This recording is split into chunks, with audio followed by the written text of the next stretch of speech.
us of her experience and how media could be influential in society. Mass communication instructor Abdurrahman Samni elaborates on the projects and how they directly influence the community. In this ceremony and this definite class, we focused on how media could help society and how mass media could create important messages that could help and yield in the development. These 19 projects are tackling different issues that all focus on how our society could become better. For example, in television department, we have a project that talking about how people with cancer fought with the disease and overcame it. And on the aims of this annual festival held annually for new graduates, we talked to the Dean of the Faculty of Arts, Dr. Susan Al-Khalini, to tell us how this festival is beneficial for students as they signify the promising future. I think this is very important for the society because this is our social marketing. This is social marketing for our students because we introduce our students for the labor marketing. And for the labor market too, that to promote our students in the media and to show our production in different ways in different media. Also attending the graduation ceremony were a number of officials concerned with the field, including the former Minister of Information, Durraya Sharafuddin, Priest Armeya of the Orthodox Church, and the President of the Ain Shams University. During the gathering, Priest Armeya announced that the church possesses fully equipped studios that it will dedicate part of its time for media students of the university. The priest said that we as a society are very keen to see the coming generations in media constructive and not destructive. And he gave an example of past programs like the Cinema Club, which usually selected its films as examples to follow. Former Minister of Information Dr. Durraya Sharafuddin also asserted that we are very optimistic that we can find distinctive talents in these graduating generations to be distinguished media personnel. New media graduates this year mark a step towards improving the outcome, which is to positively influence the society. This is Abida Gindi from Ain Shams University. Thank you, Abir, for that report. Now, in another report, the Minister of Culture, Helmi Namnam, held the annual award ceremony at the Supreme Council of Culture to vote and announce the winners in the fields of art, social sciences, as well as literature. A number of researchers, scientists, poets and writers have attended the meeting, and Nile TV's Dina Hawaidak was there and filed in the following report. Minister of Culture Helmi Namnam held the annual meeting to announce the winners of the prizes which are granted in the fields of social science, arts and literature and are distributed across 4. The Encouragement Award and the Excellency Award and the Appreciation Award and the Nile Award, which is the highest honor. The Nile Award amounts for 4,000 Egyptian pounds for the Egyptian scientists in the field of arts, literature, and social sciences for the year 2015, and the Appreciation Award for the year 2016, which are 10 prizes distributed at the following: 3 awards in arts and 3 awards in literature and 4 awards in social sciences. The meeting was attended by a number of science writers, researchers, poets, as well as journalists. Within the framework of Ministry of Culture to promote and maintain the Egyptian culture, this annual meeting to declare the winners for Egypt's prizes took place at the Supreme Council of Culture to enhance creativity. Dina Hawaidak, Nile TV International.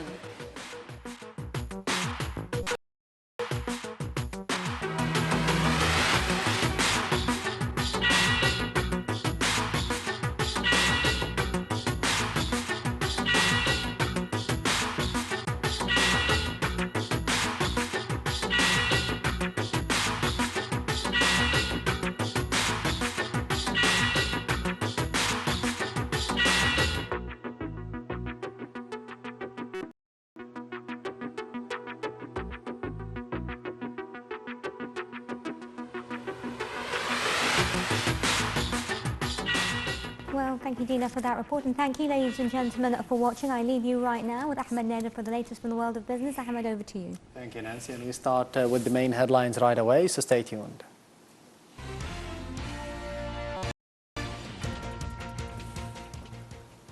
Egypt's stock market indices slide by a high rate of sales.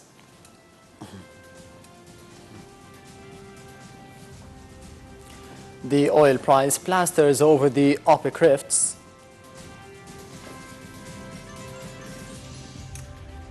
And the American Treasury Secretary says that excess capacity is corrosive for the Chinese growth.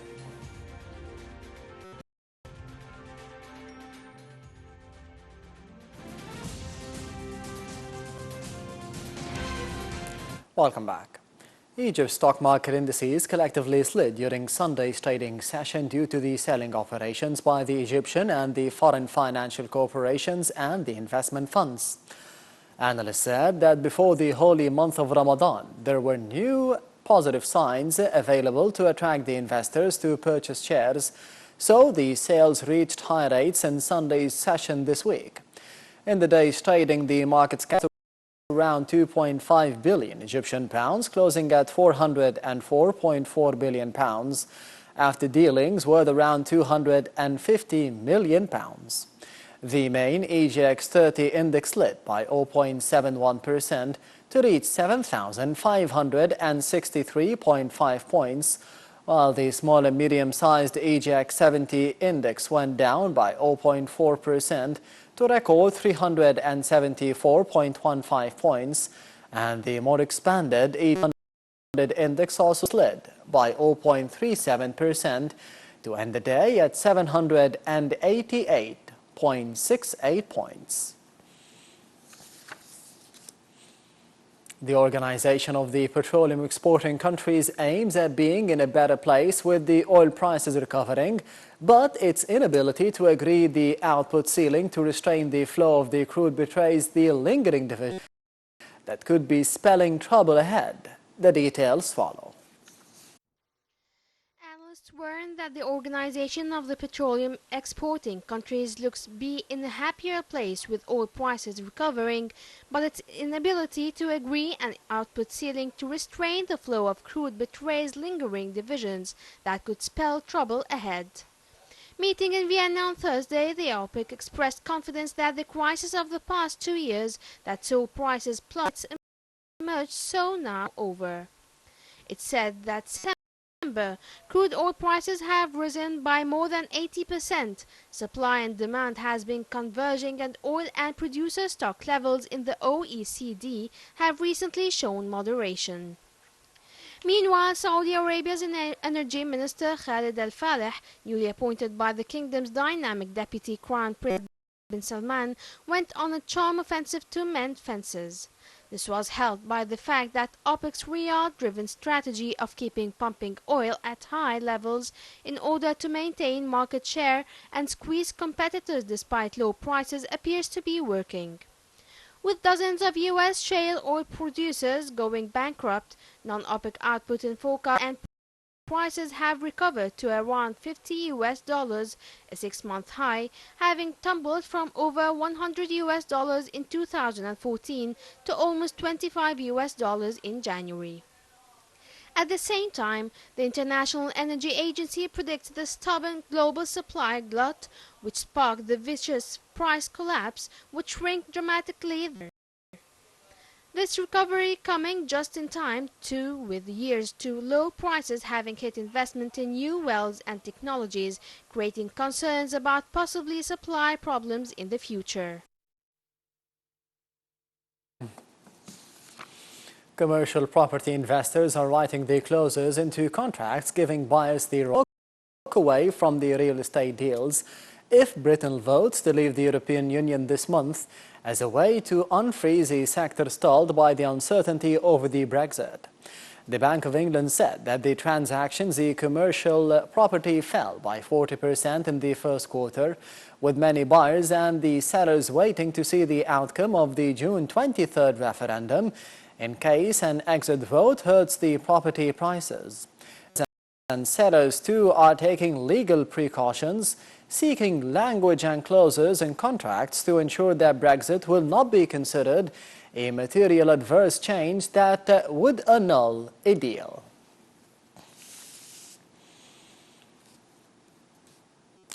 Meanwhile, projections by the GFS polling group for the Swiss broadcaster SRF showed on Sunday that the Swiss voters rejected by a wide margin a proposal to introduce a guaranteed basic income for everyone living in the wealthy country. First projections showed around 78% of the voters rejected the initiative by Basel Cafe owner Daniel Heine and allies in a vote under the Swiss system of the direct democracy, but it captured an uneasy debate about the work at a time of increasing automation. Supporters had said that introducing a monthly income of 2,500 Swiss francs per adult and 625 francs per child under 18 would promote human dignity and public service. Opponents, including the government, said it would cost too much and weaken the Swiss economy.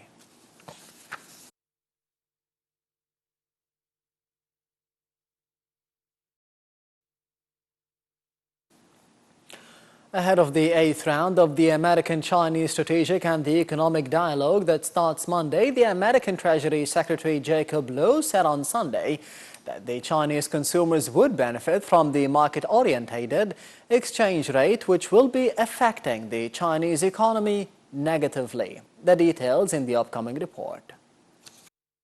U.S. Treasury Secretary Jack Lew said on Sunday that China's excessive capacity will have a corrosive impact on its future growth and efficiency unless it is reduced, adding that it was also causing distortions in global markets. Lew, speaking to students in Beijing, said he hoped to make progress to the excess capacity issue in bilateral meetings with senior Chinese officials starting on Monday in Beijing. He noted that past discussions had eased currency tensions between the world's two largest economies. Lew said the question of excess capacity is on that has an enormous effect on global markets for things like steel. A flood of Chinese steel into the USA has prompted the U.S. Commerce Department to impose anti-dumping duties on a wide range of Chinese steel products, while U.S. business groups complained about new Chinese regulations they say favor local firms. China, which now produces more than half of the world's steel, has criticized U.S. anti-dumping duties targeting Chinese steel makers as harmful to diplomatic ties. Lew said excess Chinese steel capacity was causing problems for steel-producing economies worldwide, and government subsidies were at the root of the problem by encouraging overbuilding. He credited past sessions of the annual U.S.-China Strategic and Economic Dialogue talks with help to reach understandings that have made currency less of an irritate for the two countries. So, China's latest interventions have been aimed at supporting the yuan's value to benefit Chinese consumers' purchasing power, which is the future of China's growth. And finally, the Indian Prime Minister Narendra Modi is paying his first official visit to Qatar, where he met the Gulf countries' leaders on Sunday to discuss the economic ties. Qatar is one of the world's largest suppliers of the liquefied natural gas, the LNG, and supplies India with more than 85% of its gas needs. The Indian embassy said that the bilateral trade reached $15.7 billion in 2014-2015, though just around $1 billion of that constituted the Indian exports to Qatar. Since 2010, India has been purchasing 7.5 million tons of the LNG every year from Qatar. During his visit, Modi met the Qatari businessman and to invest more in India, calling it a land of opportunity.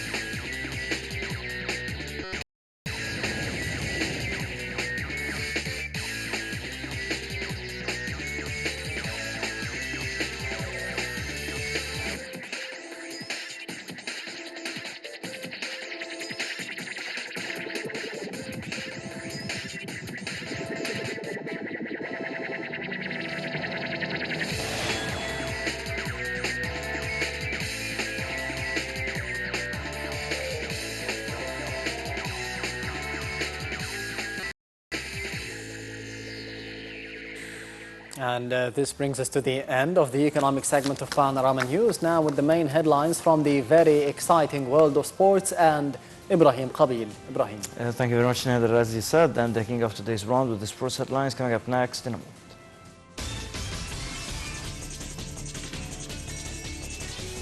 Pharaohs back to African Cup of Nations. Djokovic finally wins French Open, beating Murray in final.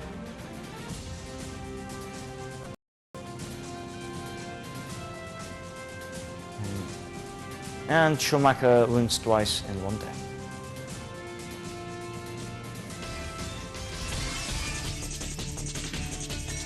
Welcome back. The national team qualified for the 2017 Africa Cup of Nations in Gabon after a 2-0 away victory over Tanzania in Dar es Salaam. Roma striker Mohamed Salah scored a goal in each for the Pharaohs by curling a free kick around the wall to put Egypt ahead as halftime approached. Picked up Abdullah Said pass and held off a defender to double the lead midway through the second half. The Egyptians are back in the African Football Showcase after failing to qualify for the last three tournaments, having won the previous three. Egypt topped Group G table with the 10 points from a possible 12. The points they dropped were away to Nigeria in a 1-1 draw. Nigeria have 2 points and Tanzania one ahead of a September clash in West Africa to decide who finishes second. FIFA President Gianni Infantino accused the man who masterminded the reforms of soccer's global body of playground behavior. The newspaper that his salary, still to be confirmed, would be less than 2 million Swiss francs. Infantino, elected 3 months ago to hold FIFA out of the worst graft scandal in its history, saying his enemies wanted to make him look greedy after a newspaper leak said he had been by a suggested package. FIFA has been embroiled in crisis after several dozen soccer officials were indicted in the United States last year, while its own ethics committee has banned several top figures, including former President Sepp Blatter. Brazil showed touches of magic, but a lack of talent. They were held to a 0-0 draw by Ecuador in their Copa America Group B opener. Despite seeing the team force chance after chance, the Silicao traveling support had to settle for a single point as the 8-time champions lost in the second half at Pasadena's Rose Bowl. Both teams have been prepared for intense heat, while Southern California's serving daytime temperatures had cooled by kickoff to a merciful 76 degrees. Brazil were without several first-choice players, most notably their talismanic captain Neymar, and they were clearly missing the Barcelona tour. Chile captain Claudio Bravo said Lionel Messi's fitness will have no bearing on how the Copa America champions prepare for Monday's heavyweight showdown against Argentina in Santa Clara. Bravo's Barcelona teammate Messi is uncertain to line up for the Argentines as he struggles back to fitness after suffering a back injury in a friendly against Honduras last month. However, Bravo said regardless of whether Messi plays or not, it will not affect Chile's approach to a game that is a rematch of last America final. Santiago won by the hosts. Chile defeated Argentina on penalties in last year's Copa final, winning the title for the first time in their history.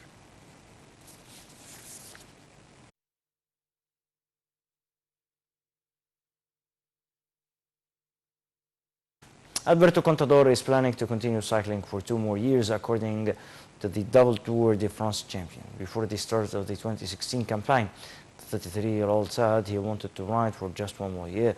Contador's contract with his Tinkoff team quit the sport at the end of the season expires at the end of 2016. One of only 6 men with the titles in all 3 Grand Tours, which also include Italy and Spain, last won the Tour de France back in 2009. Mike Schumacher, the 17-year-old son of stricken Formula 1 legend Michael Schumacher, claimed 2 wins in one day in the German Formula 4 championships. Schumacher Jr.'s success behind the wheel comes as his father, a 7-time world champion, his rehabilitation at home from head injury suffered in a skiing accident in December 2013. After claiming victory in the early afternoon's first race following a mass pileup involving 11 cars on the first lap, Schumacher managed a second victory in the evening race.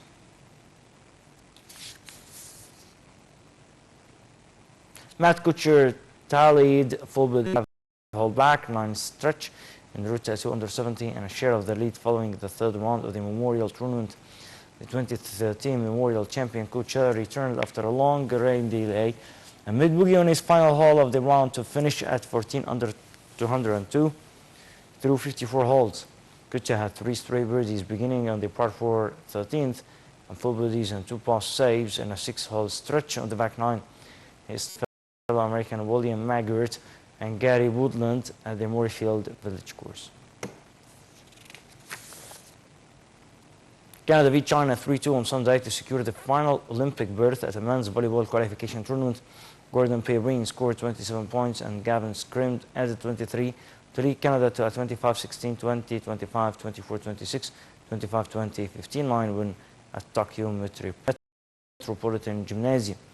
Canada finished fourth with a 4-3 record and clinched its first Olympic berth in 24 years when world champions Poland defeated Australia 3-0. Australia finished in 5th place with a 3-4 record. Poland, Iran and France had previously booked their spots in the Olympics in Rio de Janeiro.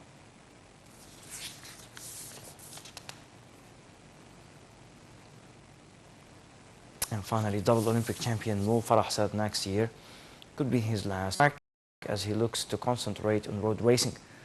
The Briton will try to defend his 5,000 and 10,000 titles in Rio this year. Having won both events in London 4 years ago, he has dominated men's distance running, also winning both events at the 2013 and 2015 World Championships. Farah will race in the 3,000 in Birmingham as he continues his build-up to Rio.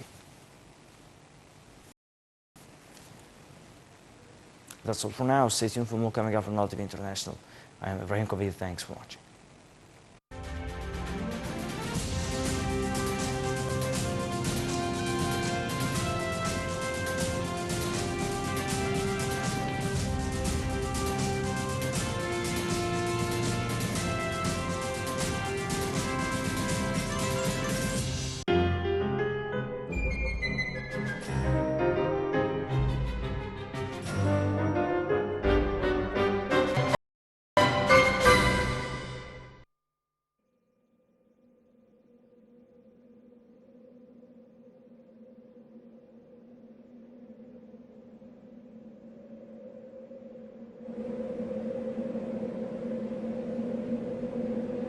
The ancient Egyptians' quest for eternity was the gate that opened on treasures of human heritage.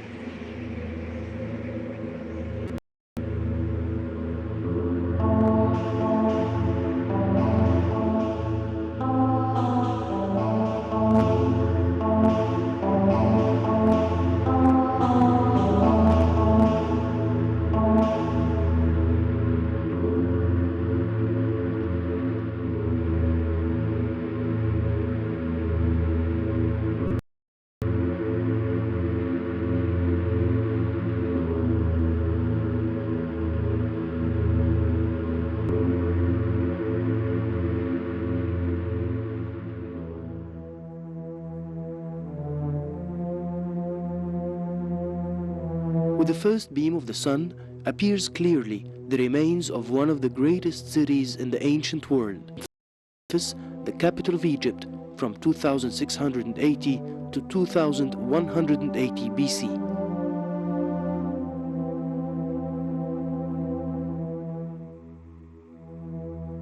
The remains of this city are located near the village of Mitrahina, south of Giza.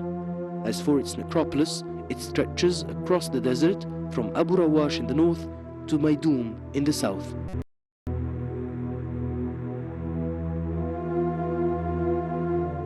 According to the Greek historian Herodotus, the founder of Memphis is King Menes, who united the two kingdoms of Egypt in one kingdom.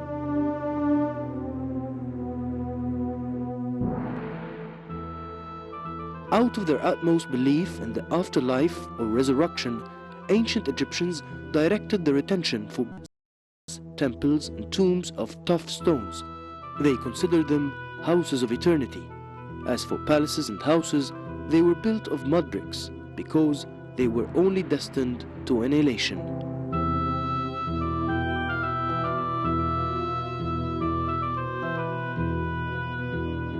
Before King Zoser of the 3rd dynasty in 2660 BC, kings built the tombs as rectangular mastabas of mud bricks.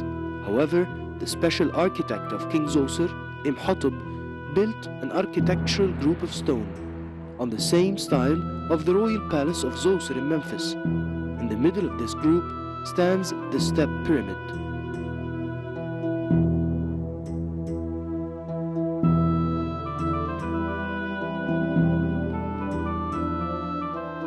To be able to celebrate the festivals in the other world, Imhotep built a temple for celebrating the coronation of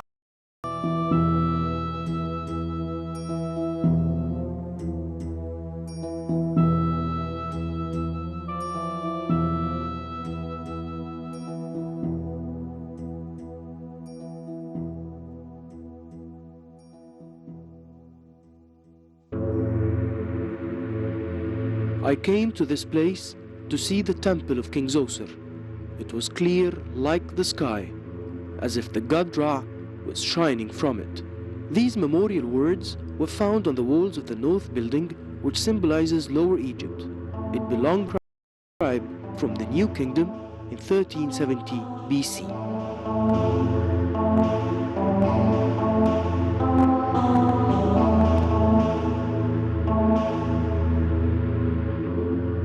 The Sardab chamber is located on the northern side of the pyramid.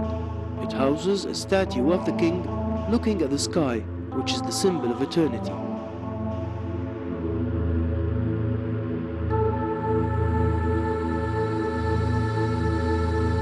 The quest for eternity continued during the reign of the 4th dynasty, 2610 BC, and its famous kings Khufu, Khafra, and Menkaura, who built the pyramids to be witnesses on such a great civilization.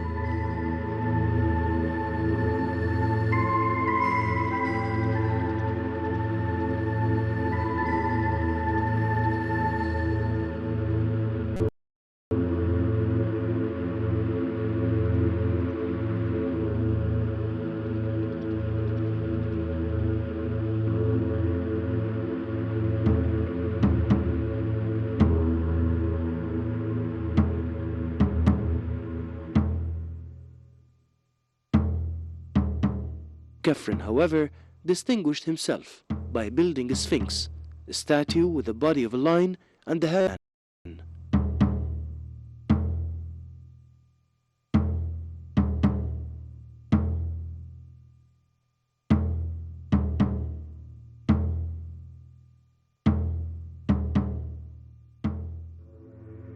According to an ancient Egyptian belief, the court of the king shared him the same faith in eternity. The greatest wish was to be buried beside the pharaoh.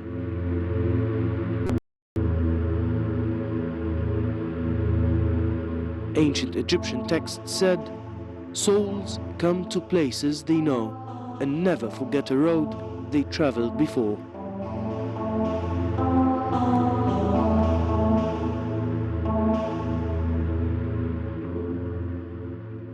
Wall engravings in the cemetery of Meriruka, Minster of King Teti of the 6th dynasty, depict real life in ancient Egypt.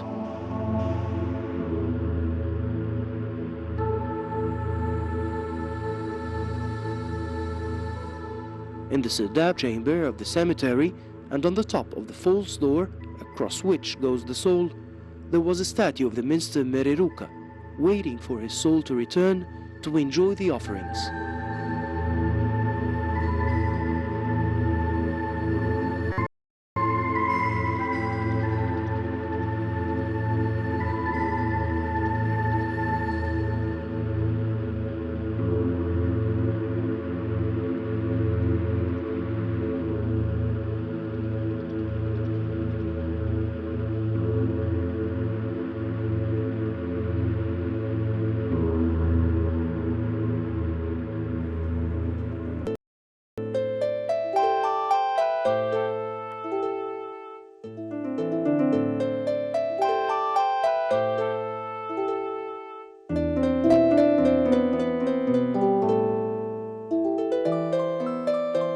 Ancient Egyptians considered temples as the home of God. where priests pray for him daily.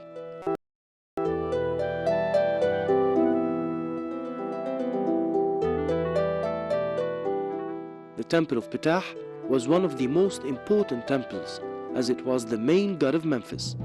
Together with his wife Sekhmet and his son Nefertrum, they all symbolized the holy trade of Memphis.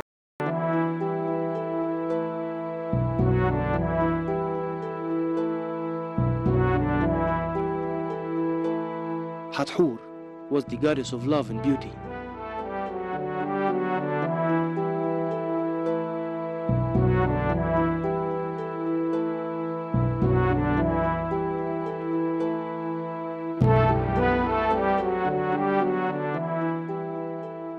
Its temple in Memphis was decorated with columns crowned with faces of beautiful women with cow's ears.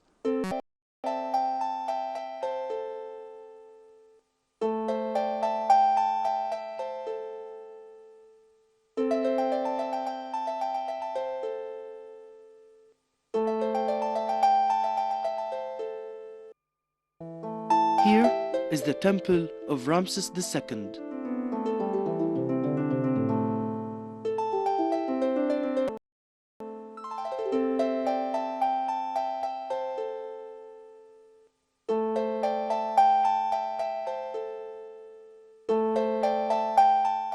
There was a mummification temple for the holy oaks Apis, one of the most important gods in ancient Egypt, symbolizing strength and fertility.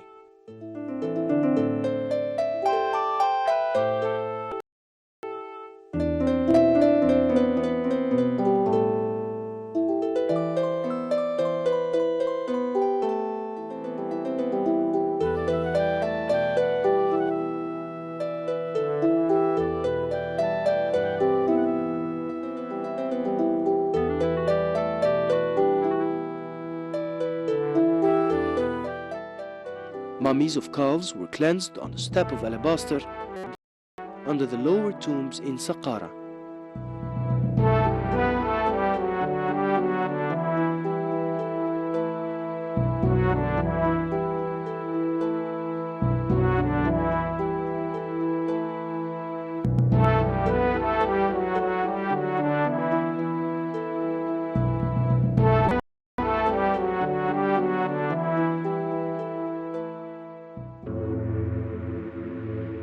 Some kilometers away from the temple of King Ramses II in Memphis is the statue of the king lying on his back.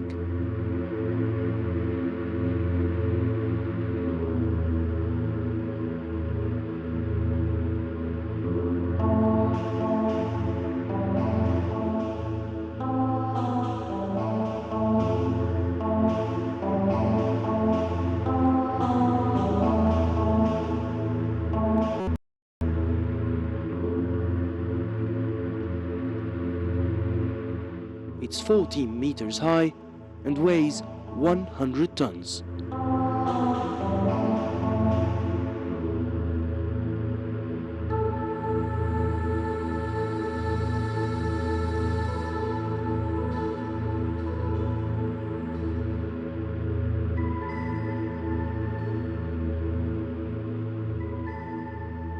The Sphinx marble statue is displayed in the Mitrahina Museum.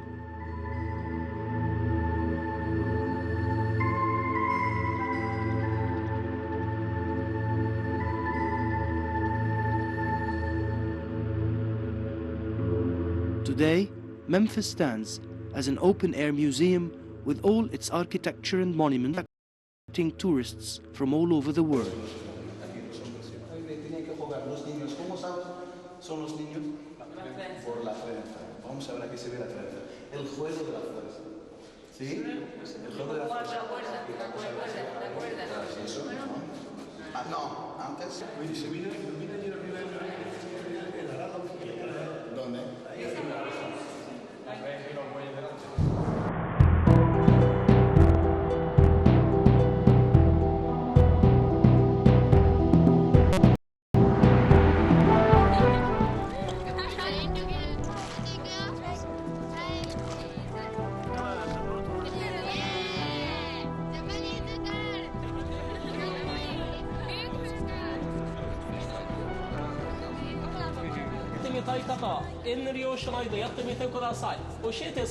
As their major source of income, the city inhabitants are involved in activities related to tourism business and handicrafts industries.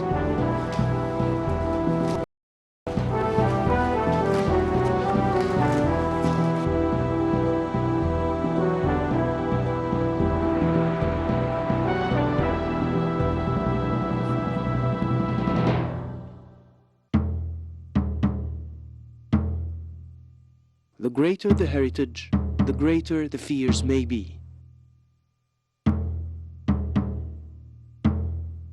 Monuments in Memphis are not endangered only by underground water, but with the spread of agricultural and housing projects as well as workshops of the inhabitants.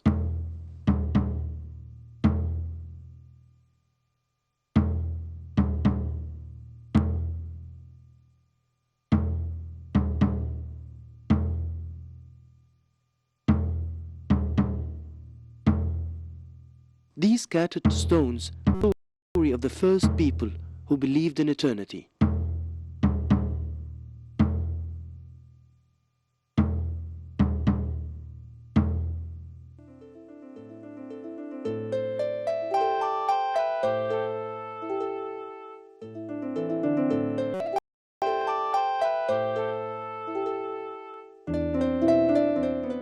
If the question of leaving heritage in the hands of youth, the answer is introduced through an ancient Egyptian text. Raise the awareness of the new generation. Your society is full of youth who can yet build and maintain their own eternal monuments.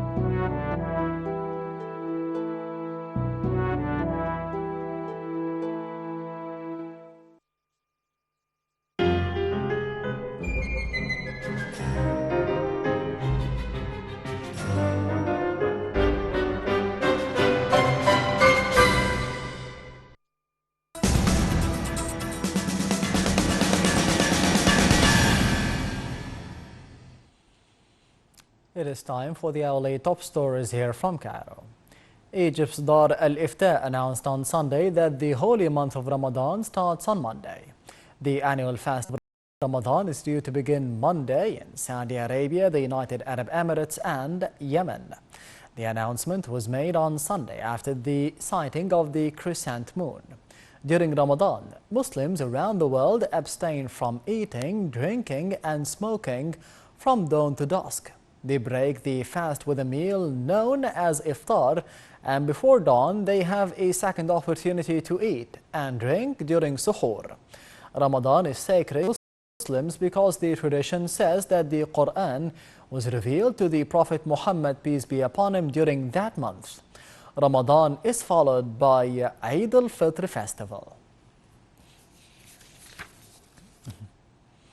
President Abdel Fattah al-Sisi headed a National Defense Council meeting today. The announcement of the meeting was made by the presidential spokesman Ala Yusuf, who said that the meeting tackled the country's security plan during the holy month of Ramadan. The president stressed that all the country's security apparatus should be on high alert in order to provide the citizens with the highest level of safety and security. The meeting also tackled the measures taken by the government to control the high prices of commodities. Efforts exerted to combat terrorism, specifically in Sinai, were also tackled during the meeting. And Prime Minister Sharif Ismail and the Minister of Higher Education and the Scientific Research, Ashraf al-Shihi, witnessed the launch of the national program for the technological alliances at the headquarters of the Academy for Scientific Research and Technology. Al-Shihi described the cooperation between the national industry and the Scientific Research Society and the civil society organizations to develop the industries in different fields as a huge advancement. Al-Shihi added that these industries include water desalination, food, electronics. The minister added that this cooperation coincides with the new fiscal year. These were the latest top stories. Thank you for watching and goodbye.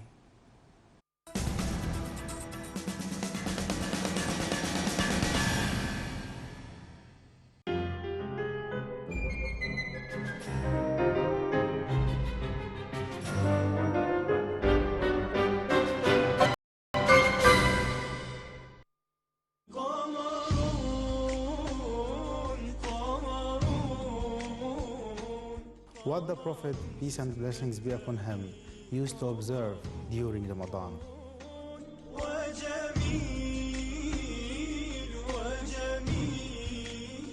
What the Prophet, peace and blessings be upon him, instructed his companion to do during Ramadan.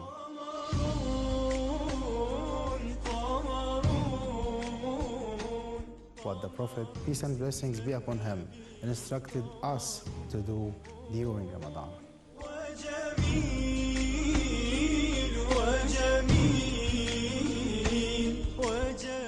Stay tuned daily in Ramadan for the revelation on Nile TV International.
الأنبياء المرسلون هم عبرة للمؤمنين. الأنبياء المرسلون هم الهدى للحائرين، هم أشد المبتلين. هل هو ابن مريم العذراء التي تقبع متعبة في زاوية المغارة؟ كيف يكون ذلك ومريم ليس لها زوج؟ يا أيها الملأ أيكم يأتيني بعرشها قبل كوني مسلمين. أنا آتيك به قبل أن تقوم من مقامك، وإني عليه لقوي أمين. يا سيدي، أنا آتيك به قبل أن يرتد إليك طرفك. موسى يكيد الساحرين فعصاه ثعبان مبين. هل سمعتم عن يونس بن متى؟ نعم نعم، سمعنا وكذبنا. كيف نصدق يونس وهو يطلب منا عبادة إله واحد؟ ما فيه من ماض وآت صلوا عليه وسلموا على جميع المرسلين. صلوا عليه وسلموا على جميع المرسلين.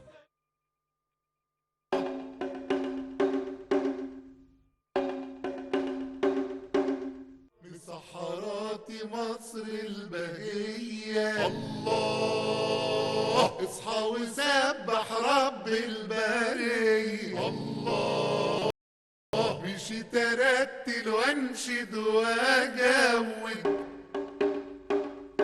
وصوتي يجري بين النواصي. اصحى يا نايم هنا بنقر. الله الله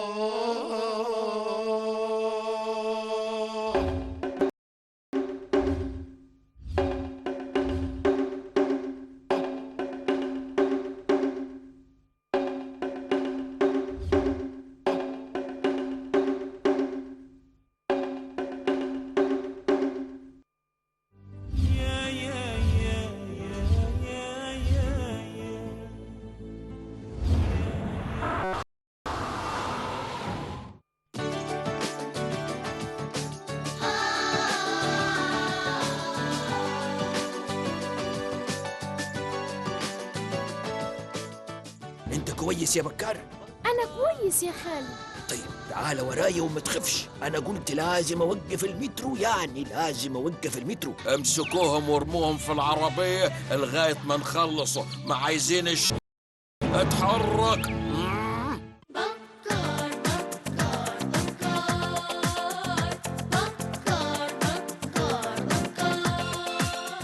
ازاي يعني؟ ده انت حرامي. احترم نفسك، انا باشمهندس. الله مطولك يا روح. كله بالهبة. اخيرا لحمة يا رفاعي. الشمس عروسة جميلة بتحب تلم العيلة وبتعمل 100 كل ليلة لما تشوف الحلوين خطويك السما حرساها هتمد المد معاها هتهدي هنستناها أمال هندلع مين يا أبو كفر.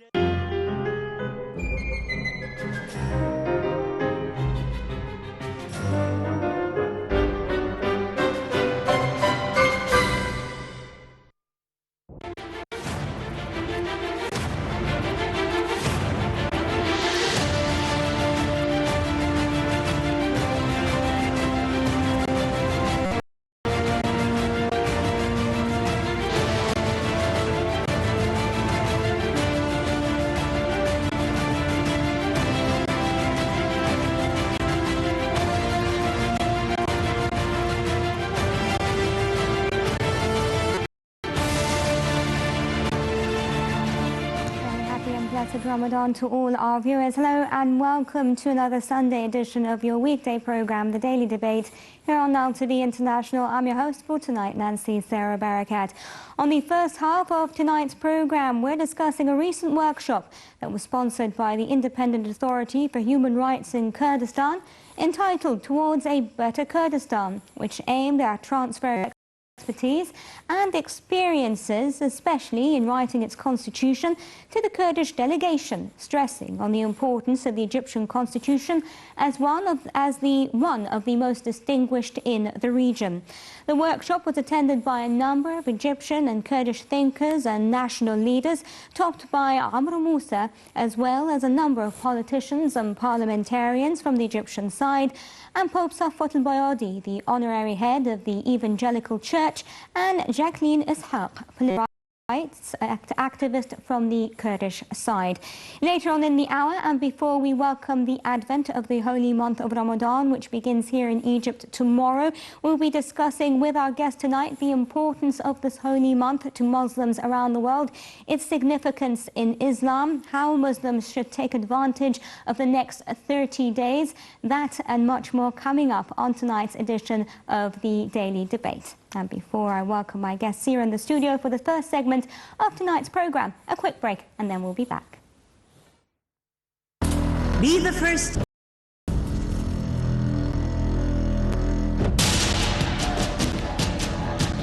The news live at the site of the event.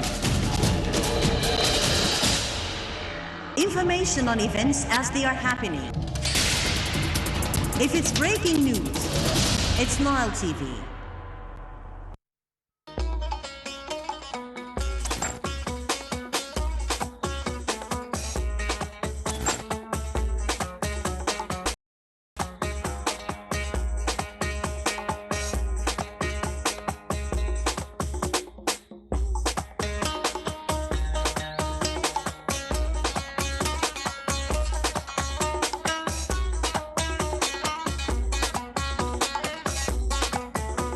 For ads on Nile TV, Egyptian Radio and Television Union, the economic sector, info@nileinternational.net. Call us on the following numbers.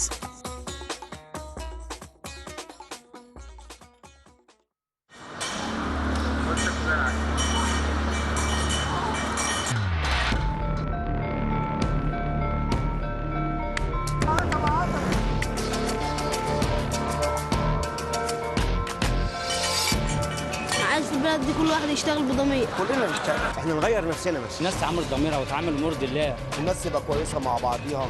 هيبقوا كويسين الناس. كلنا خير ومصر كلها خير. هي ام الدنيا. الشعب المصري ده طيب. لو كل واحد ابتدى بس بنفسه بلد هتتصلح. كل واحد يعمل ربنا وضميره. الناس تبقى حلوه كده مع الناس. لازم اخلاق الناس تبقى كويسه. نحب بعض. الاحترام. ضماير الناس. الاخلاق بس. ان شاء الله ينصلح حالنا بقى. نتقبل اراء بعض. هي الديمقراطيه. هي الديمقراطيه.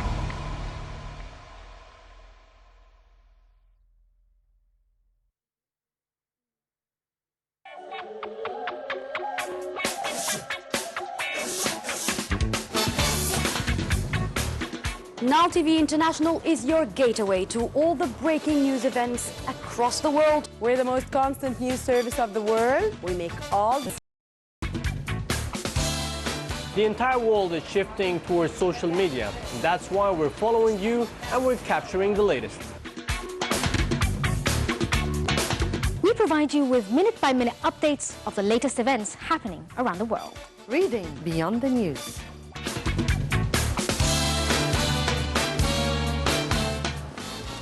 Catching the news and following the latest and the most significant events. You'll still be in the majors. It will be just a different sport. Updates minute by minute.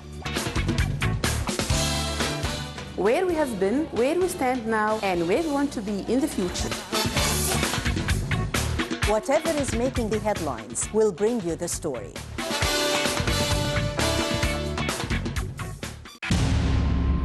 وجدت دوما مصر من أشقائها العرب مواقف تبرهن على أخوة حقيقية وصداقة وفية.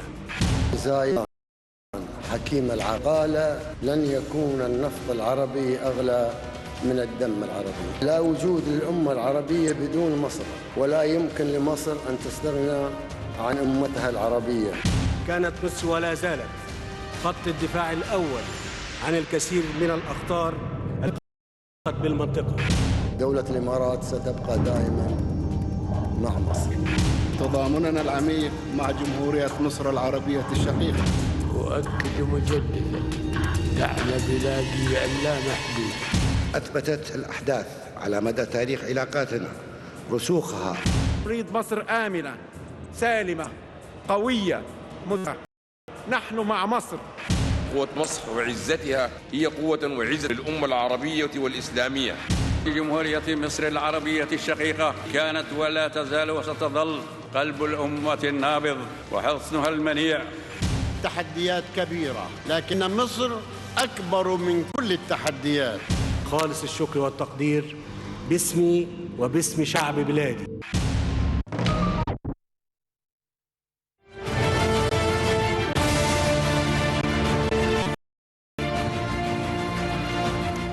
Welcome back, ladies and gentlemen. Allow me to welcome here in the studio Ms. Jacqueline Isaac, Egyptian-American lawyer and Vice President of the Roads of Success humanitarian organization. Thank you very much for coming in tonight. Thank you for having me. And also let me welcome Dr. Freddie Bayadi, politician and former Member of Parliament. Thanks very much for coming in. You're welcome. Thank you. Let me start off, ladies first, Ms. Jacqueline, let me start off by hearing more about the workshop, what it aimed to do. Sure. Well, in 2011, after the revolution happened in Egypt, our heart was with Egypt, and we wanted to stand with the Egyptian people. And we learned of the constitution that was being drafted in 2013.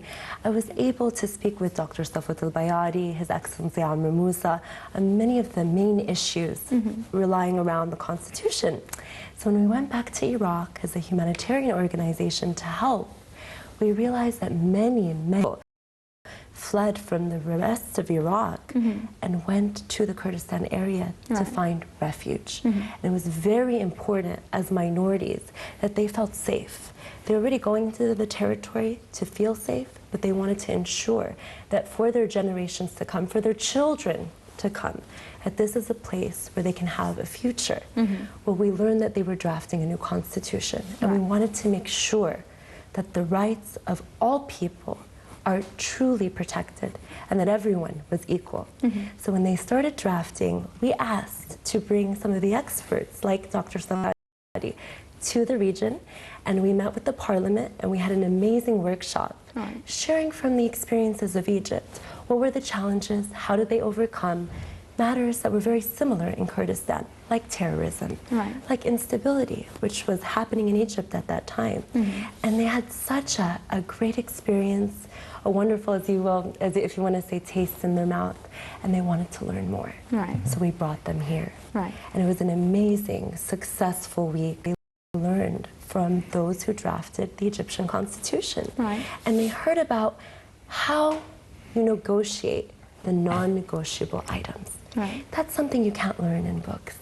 That's something you can only learn from experience. And that's what we had this week. We were truly able to talk about some very, very fundamental issues. The rights of minorities, which we don't call minorities, we call mekawinet, diverse groups. They're not lesser, they're diverse, and they complete the beautiful most territory of Kurdistan. And so the Egyptians were able to share their experiences. How were they able to protect the minorities? How did they protect Christians? How did they protect women? What was it that they needed to put in that constitution to not just guarantee the rights in the law, in the document, but how to implement on the streets? Who sponsored, Dr. Freddie, who was the main sponsor, who was the main mastermind, if you will, behind this workshop? Well, actually, there are two main organizations, the Roads of Success organization and the Human Rights Independent Council organization of Kurdistan. They were sponsoring the workshop and acting like coordinator and inviting the Egyptian side who were able to share with their experience. So we got selected members of the parliament and former members of the parliament who have the good experience, and we got some of the eminent people who shared in drafting our constitution. They actually were a very good source of inspiration to the Kurdistani side, and we also learned some things from them, especially in the human rights field. They are, I'm afraid to say, they are more advanced than us in the human rights part. But of course, our experience in the parliamentary life and in the constitution is far more than them. So we were able to give them our and this also proves that our constitution is a model constitution.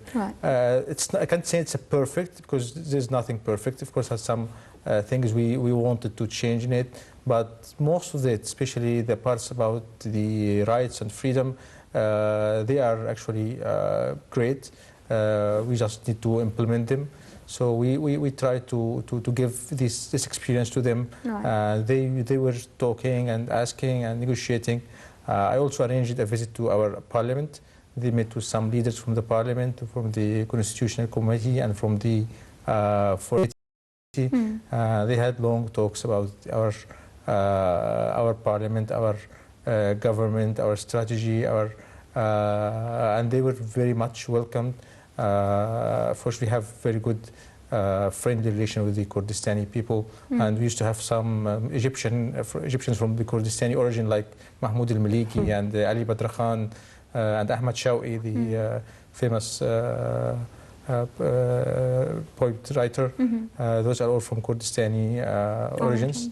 So we have some history with them, and I believe that we have also some future to have mutual cooperation and to teach them. And this again proves that Egypt is a model strategic country who is able to teach other countries how to write their constitution. Well, Kurdistan isn't really a country right now. It's an autonomous region. And not everyone, just so we put everything out on the table, not everyone is for its independence, because some people believe that Kurdistan's independence could lead to other groups wanting their independence, which could in turn lead to the breakup of the Middle East into small statelets.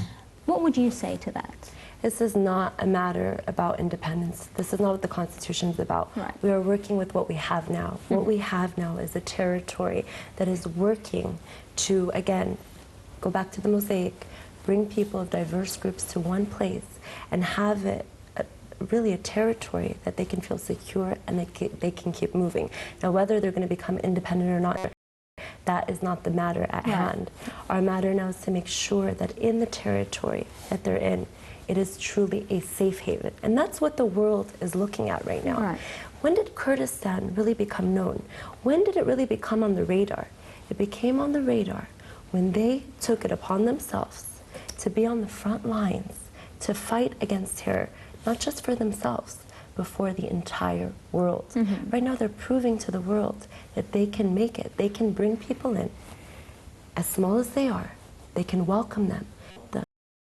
Though they are suffering themselves financially, they can help them and they can make them feel like they are equal. Right. So I say let's move away from that discussion, because right now at this moment we need to look at, like they say, fi nazif, like there is right now blood. Right. There's bleeding. Right. People are bleeding, and they're coming to this territory to say, we don't want to immigrate, we don't want to go far, we want to stay in our country, but can we be safe? And that is what this Constitution will do. It will say, right now, the laws of the land are being established to protect you. Right. And we're going to look ahead. We're going to talk about the implementation process in the future. And we're going to work together as a people to unify on our common goals. Right. And that was a big part of the workshop, actually. We weren't just talking about the laws that need to be put in place or the language that need to be put in place, but we were talking about thaqafa, how people of diverse groups together in one room to look at each other in the eye and say, wait a second, we're actually very similar. Right. I thought we were different. How can we help each other build this country? Because building this country, and again I mean Iraq at this point, building this country and bettering our territory for our children. See, with peacemaking, when you look at really what it's all about, a person may not change his position, but he may change his understanding of what his interests are. Right. And that's why unity, that's why peacemaking workshops are so important. And this applies to Egypt as well. Right. How do we unify against terror? How do we unify to ensure that there's not instability again? We come together and we focus on our common goals. Right. Christian, Muslim, woman, man, we are all citizens, we're all one. Right. Do we know of any other similar examples or models, if you will, of where a autonomous region has a constitution and has safeguarded, as you say, its people from their in or within their territories? Because it is a matter to be, I mean, you don't want to look at that aspect of it, but surely when anyone talks about it, that aspect will come up, it at least will cross their minds. Yeah. I think in Iraq, I think what's happening with Kurdistan is very unique. Right. I don't know if it's happened before, to be honest with you, but what I can say is I know that this situation there is extremely unique for many reasons. Again, you have to look at what's going on in the territory. Look at what's happening now. You are talking about a place that is now called a safe haven. Right. It's a safe haven for the entire region. You know, you have Syria as well. So it has a very unique, you can say unique circumstances that are making this constitution and this territory work in the way that it is. And I think it's not, you know, it's very good to compare, but not when you're comparing two completely different. Right. It's like an orange and an apple. Right. The situation is different, and I think we need to just focus on what we have at hand. Did you worry, Dr. Freddie, that this sort of workshop could be misunderstood or misconstrued by, for example, the Iraqi authorities? I actually didn't think about that. We thought about we want to help the Kurdistani people who are actually seeking help. And as you said, they are not a completely independent country, but they have kind of independence, like a separate state. They are under the federal law of Iraq, but they have their own parliament, their own constitution. So there's a kind of independence. And they, so it's sort of like a US sort of model where you have each state not has its typically, own but laws. kind of. Yeah. But not, Not really. Again, it's again, it's different. You're looking at completely different circumstances, and we have to look at it for what it is. So what we are mainly considering how to help those people, and how to show also that how the Egyptian constitution is a great work, It has been, many people did their efforts in it, and we are proud with this constitution. Right. So, let's just reverse and say and ask, what did we as Egyptians come out with from this workshop? yeah, I thought that we learned some stuff from them, especially in the human rights field. Their human rights organization acts more powerfully than ours. They have more authority. They are not appointed by the government, but they are elected from the parliament, and they have, for example, a permission, or they don't need a permission to go to the prisons or to the police stations to investigate how people are treated and how the human rights are kept. In Egypt, we still have to get permission for our Human Rights Council to go to visit prisons or things like that. So they are a little bit more advanced in the human rights field, and we learned some stuff from them. And actually, I made a link between their organization and our Human Rights Council, and believe this will be also of mutual benefit for both sides when they work on it. Okay, and finally, my final question to you, Ms. Jacqueline, do you think that this was going to be perhaps a starting point for better relations and for more cooperations in other areas with Kurdistan? Absolutely. I've been to Kurdistan this year 4 times. Right. And I could say it is a wonderful place with amazing people that really have potential, and they will be great people to work with. Right, and with those words, I'm going to have to wrap it up. Thank you very much, both of you, for coming in. Ms. Jacqueline, American-Egyptian lawyer and Vice President of the Roads of Success humanitarian organization. Dr. Freddie El-Bayadi, politician and full Member of Parliament, thank you very much for coming in tonight. Have a good night. Ladies Happy Ramadan. Thank you very much. Thank you. Ladies and gentlemen, on that note, let's take a look at the following report and more to learn more about the holy month of Ramadan before I welcome my guest here in the studio. Stay with us. Thank you very much.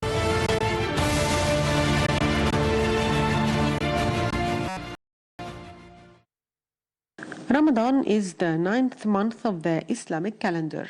It is a time of fasting where each day Muslims all over the world abstain from eating, drinking, smoking, as well as participating in anything that is ill-natured or excessive from dawn until the sun sets.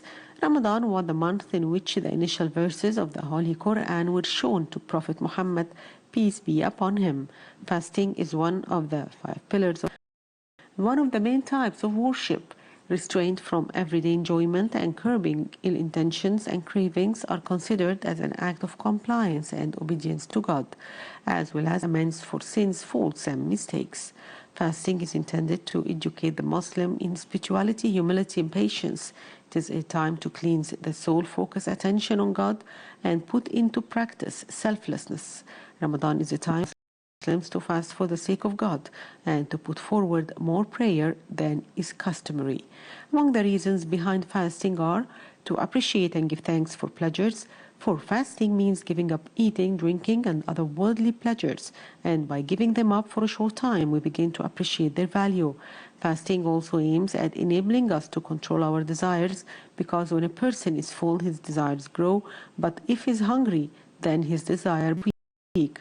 Among the benefits of fasting is that it makes us feel compassion and empathy towards the poor, because when the fasting person tastes the pain of hunger for a while, he remembers those who are in this situation all the time, so he will hasten to do acts of kindness to them and show compassion towards them.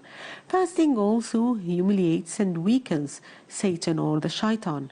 It weakens the effects of his whispers on and reduces his sins. The fasting person is training himself to remember that Allah is always watching, so he gives up the things that he desires even though he is able to take them, because he knows that Allah can see him. Fasting means developing an attitude of self-discipline towards this world and its desires and seeking that which is with Allah. It makes the Muslim get used to doing a great deal of acts of worship, because the fasting person usually does more acts of worship and gets used to that. During Ramadan, Muslims request forgiveness for his sins in the past, prayer for direction and assistance in abstaining from everyday troubles, and endeavor to cleanse themselves through self-control and great acts of faith.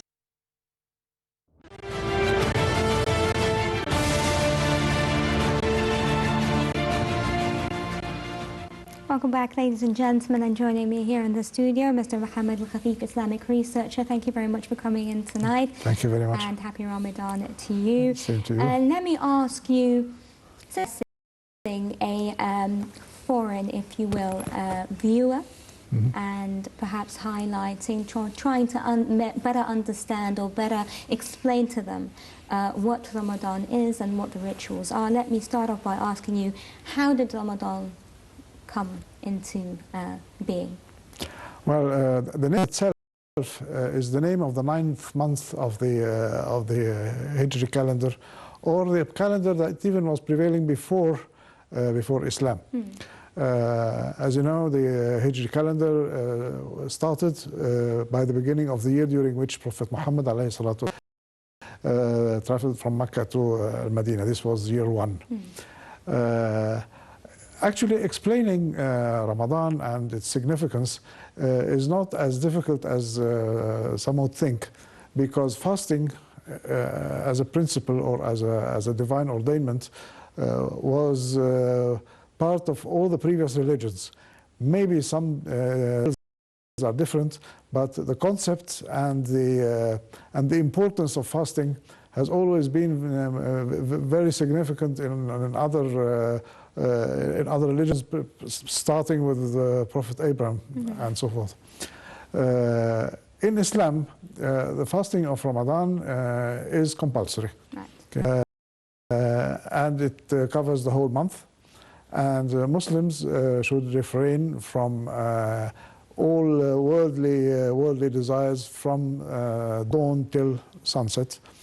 And in parallel with that, Muslims should also refrain from all that is not commended. Right. No lying, no cheating, no bad wording, no evil thoughts, and so forth. It is actually a practice that trains the body and trains the spirit at the same time. Yes. Let's talk a little bit about that, expand that particular thought, because people think that Ramadan is just about not eating and not drinking water for a certain amount of hours, perhaps obviously reading the Quran, praying, and so on and so forth. But tahdhib al-nafs, or getting control of your spirit or of your desires, is also a very important aspect throughout the holy month, not just during the fasting hours, am I correct? And how does one do that? Well, the concept of fasting covers two aspects, visible or physical aspects as well as spiritual aspects. And in fact, even the physical aspects are closely related to the spiritual ones and not the opposite. So refraining from eating and drinking, which is the apparent side of the fasting, is actually a kind of training that a person or a believer should be in control of his desires rather than his desires being controlling him. So from this context, it is a spiritual training as well as all the other spiritual sides. There is a very clear saying of Prophet Muhammad ﷺ, stating that he who does not refrain from cheating, lying, and doing all those evil things during Ramadan has no need to stop eating or sleeping, because he is defeating the whole principle. So, and there's another aspect to fasting as well. The fasting itself is invisible. All the other aspects are seen: prayer, almsgiving, pilgrimage, whatever, are all things that are positively done. Right. But fasting is a mode of worship that is by not doing. Right. And that is why, because it is not visible to anybody except God, Allah subhanahu wa ta'ala states that reward for fasting is to me, and there is no intermediate between me and my believers in rewarding fasting. Right. Let me go back to some of the basics to better explain them as well. How did fasting during the holy month of Ramadan become obligatory? It became obligatory after the Prophet Muhammad ﷺ went to Medina, and before that, Prophet Muhammad ﷺ used to fast the way previous religions did, especially Prophet Abraham. And actually, the fasting of Prophet Abraham is stricter than Muslim fasting, because this type of fasting meant that a person could only eat or drink between sundown and complete darkness, between Maghrib and Isha. And they would begin by darkness till sunset the next day. So this was something that was quite difficult for Muslims. And at a certain moment, Umar ibn Khattab, who he is, asked Prophet Muhammad ﷺ, do we really have to do that? May I please shut down this thing? Excuse me, I'm very sorry. It's okay. Please go ahead.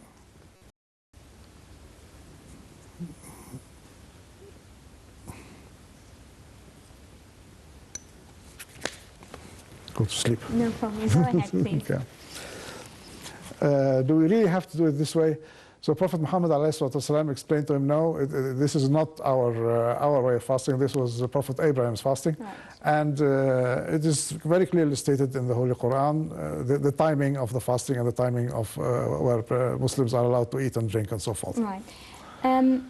Perhaps a foreigner wouldn't understand the significance of the holy month if they weren't told of its significance to Muslims and to Islam.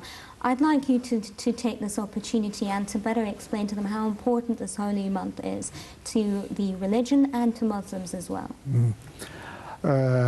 In fact, the Holy Quran was first revealed to Prophet Muhammad ﷺ during the month of Ramadan.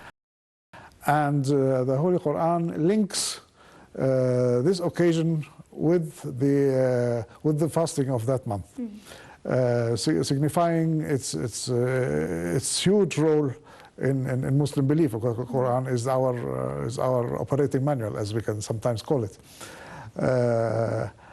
Another thing is that during that month, Muslims were promised that worship during a certain night would be equivalent to worshipping 1,000 months outside that night.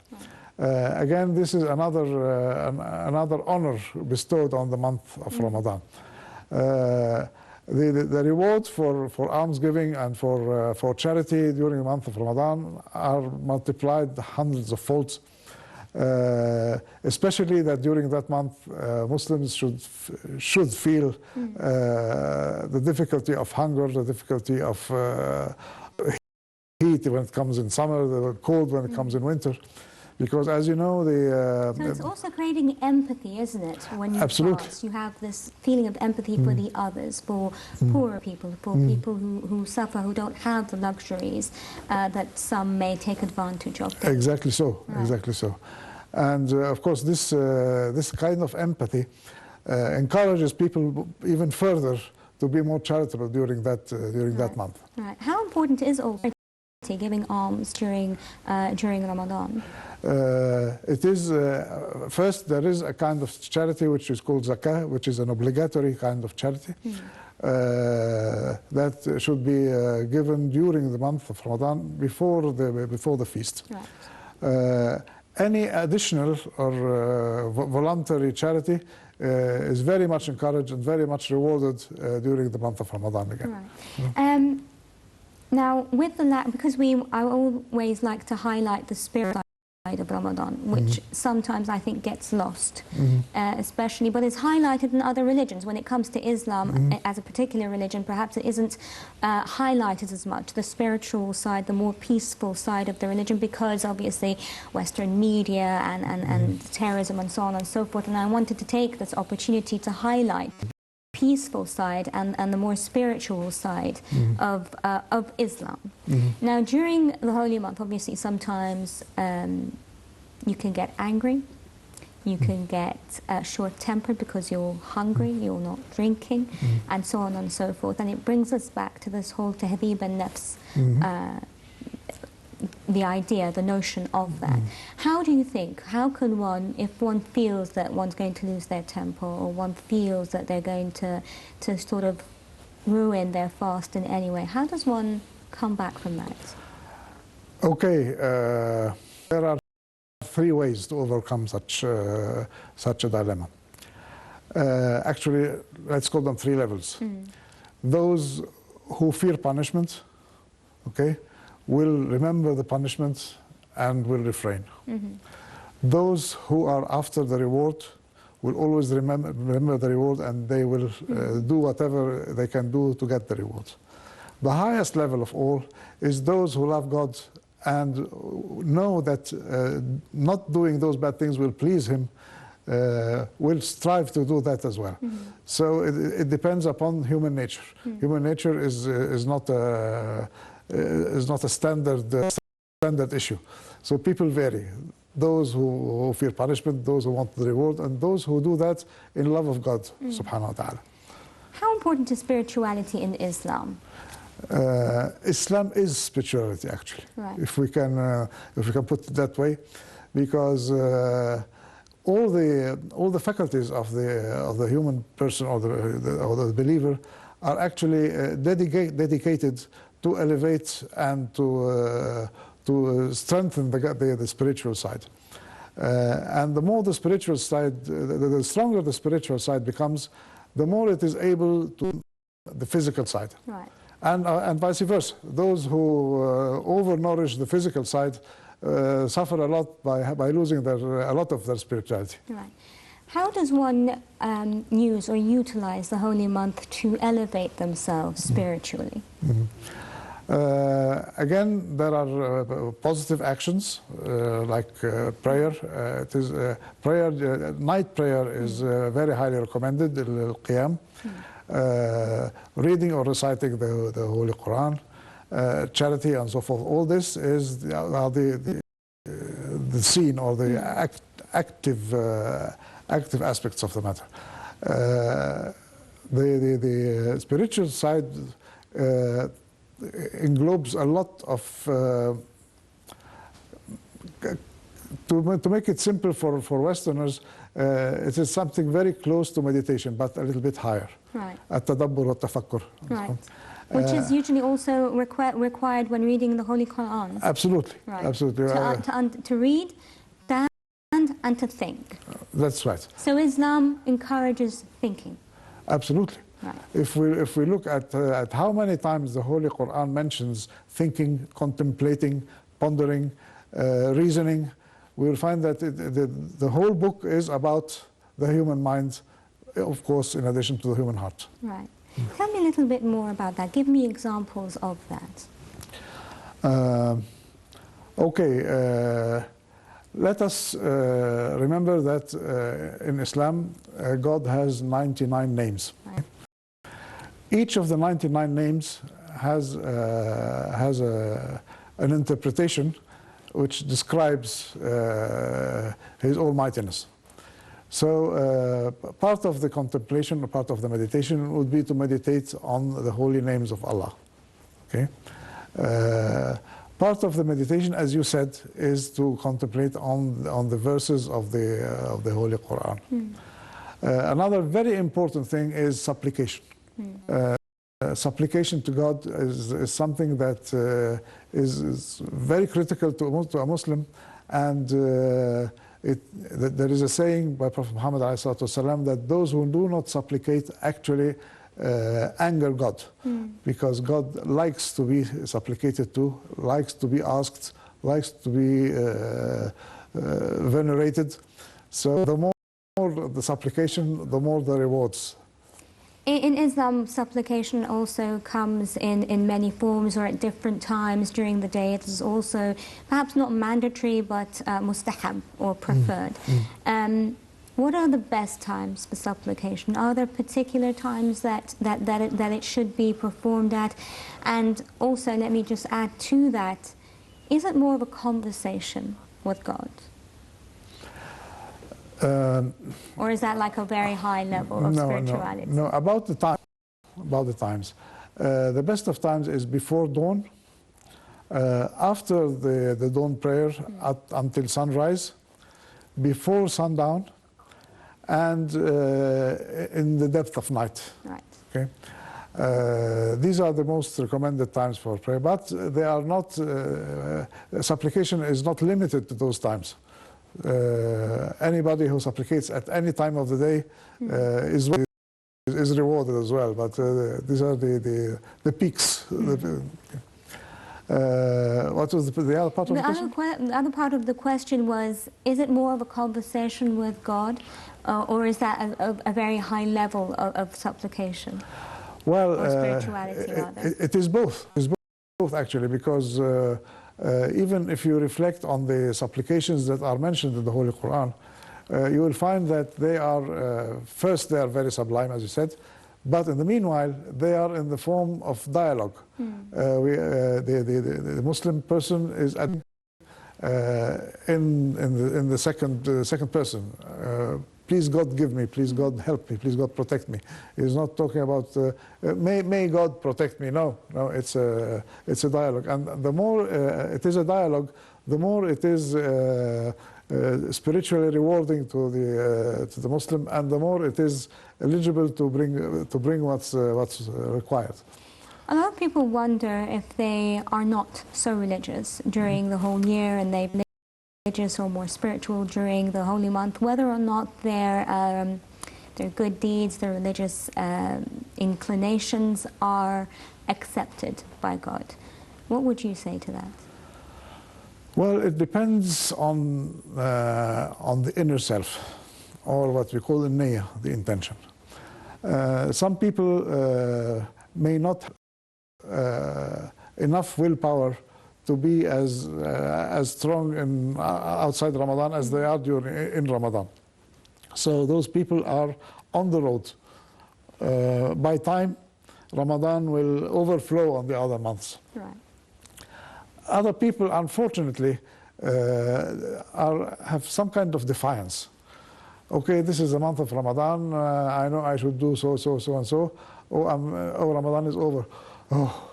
Right. These are just under the mercy of God, whether he brings them back to the right path or not. But definitely, those kind of persons have a more difficult path than the first case.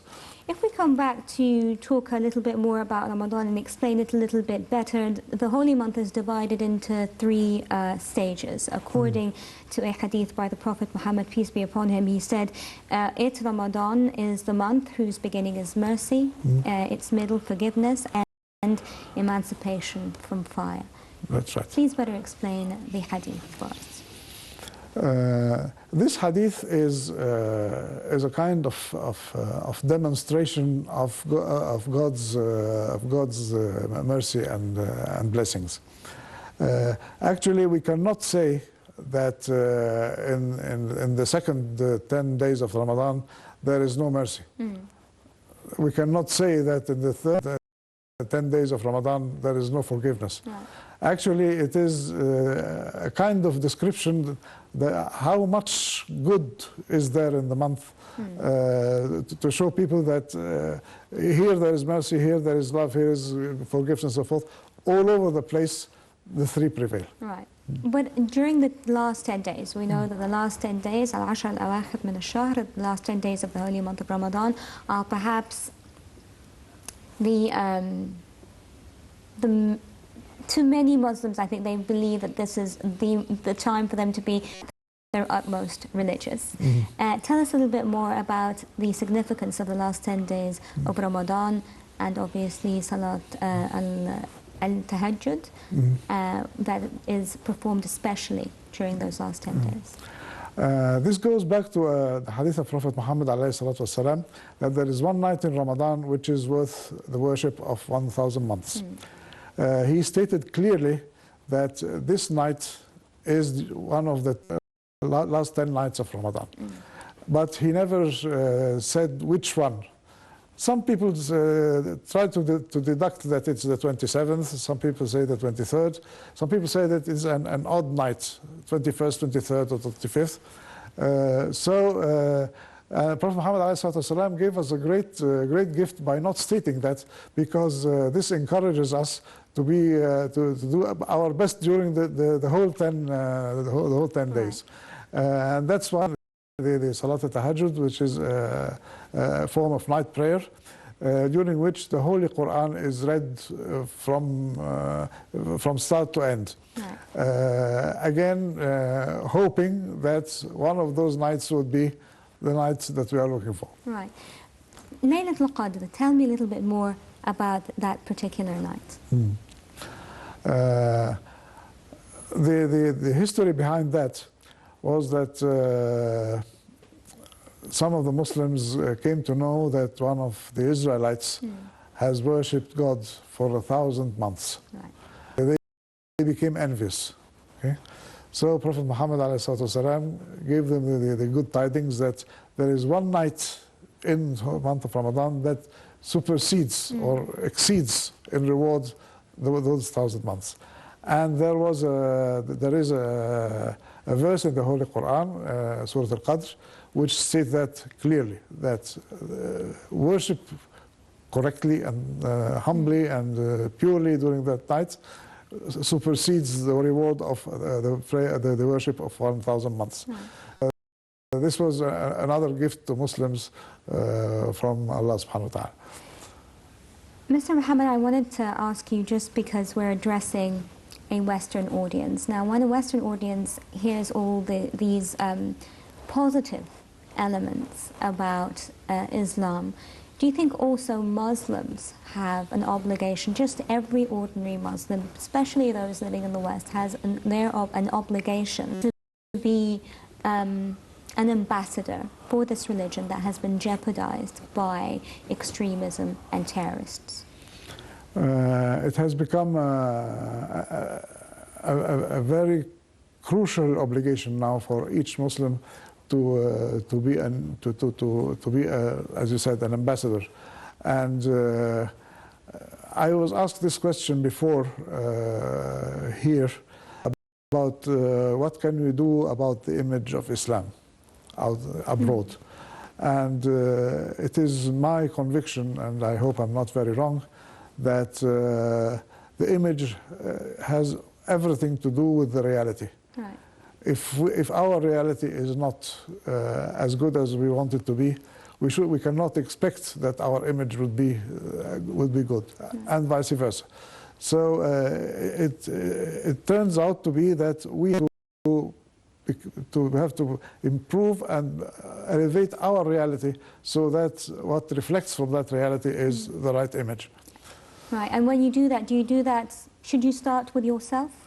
There is no other way. Right. There is no other way.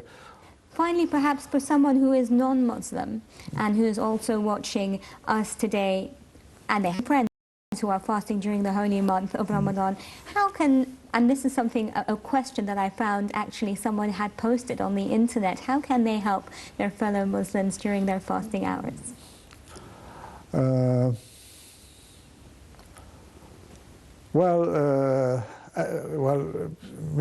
Feelings, sympathizing and empathizing, appreciating the difficulty that they will be passing through, trying as much as possible to make life a little bit easier for them. Muslims, of course, find it not very easy to fast abroad. But now, in many communities where where Islam is becoming known, those factors are being taken into consideration. Right. And many non-Muslims celebrate Ramadan feast with Muslims and so forth. Mr. Mohammed Al-Khafif, Islamic researcher, I thank you very much for this wonderful discussion. Thank you very much for coming in. Ladies and gentlemen, again, I wish you all a very happy and blessed month. Happy Ramadan to all our viewers. I'm Nancy Sarah Barakat, wishing you all a very good evening. Thank you.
What the Prophet, peace and blessings be upon him, used to observe during Ramadan.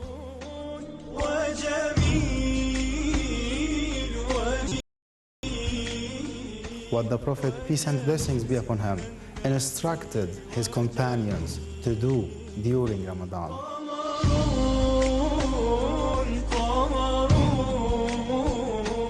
What the Prophet, peace and blessings be upon him, instructed us to do during Ramadan.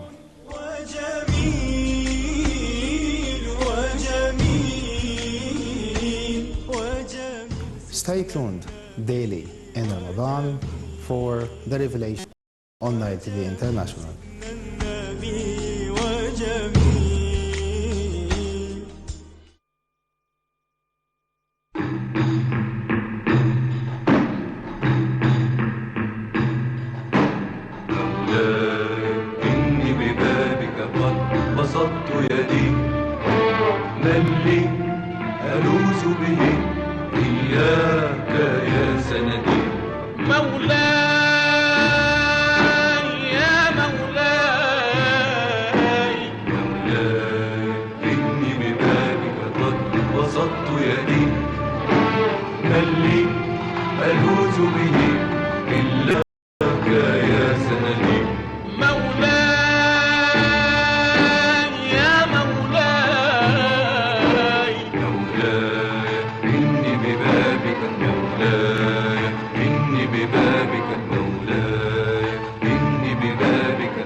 p.m. here in Cairo. Time for the hourly top stories. Egypt's Dar al-Ifta announced on Sunday that the holy month of Ramadan starts on Monday. Marking the occasion, President Abdel Fattah al-Sisi congratulated people and exchanged the greeting cables with the leaders of the Muslim world. The president wished the Muslim leaders and the nations a happy Ramadan full of blessings and prosperity. Meanwhile, al-Sisi received the congratulatory cables from the state figures in which they wished welfare and prosperity for the whole country. The annual fasting month of Ramadan is due to begin in Saudi Arabia, the United Arab Emirates and Yemen as well. The announcement was made on Sunday after the sighting of the crescent moon.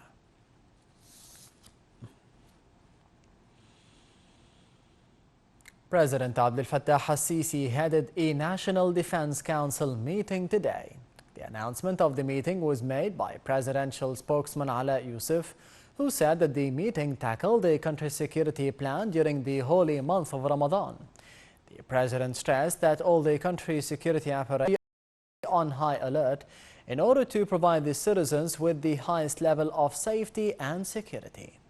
The meeting also tackled the measures taken by the government to control the high prices of the commodities. The efforts exerted to combat terrorism, especially in Sinai, were also tackled during the meeting. Prime Minister Sharif Ismail and the Minister of Higher Education and the Scientific Research, Ashraf Al-Shihi, witnessed the launch of the National Programme for Technological Alliances at the headquarters of the Academy for Scientific Research and Technology. Al-Shihi described the cooperation between the national industry and the Scientific Research Society and the civil society organizations to develop the industries in different fields as a huge advancement.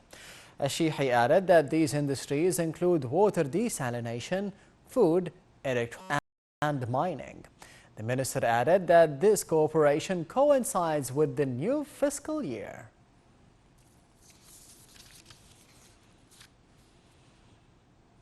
These were the latest top stories. Thank you for watching and goodbye.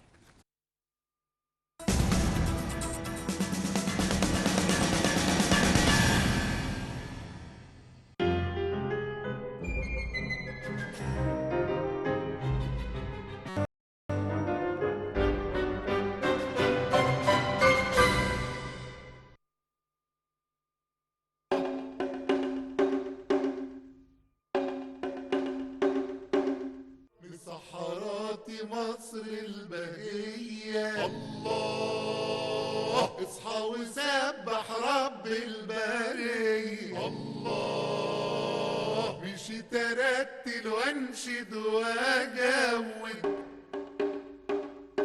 وصوتي يجري بين النوار اصحى يا نايم هنا بنقر الله الله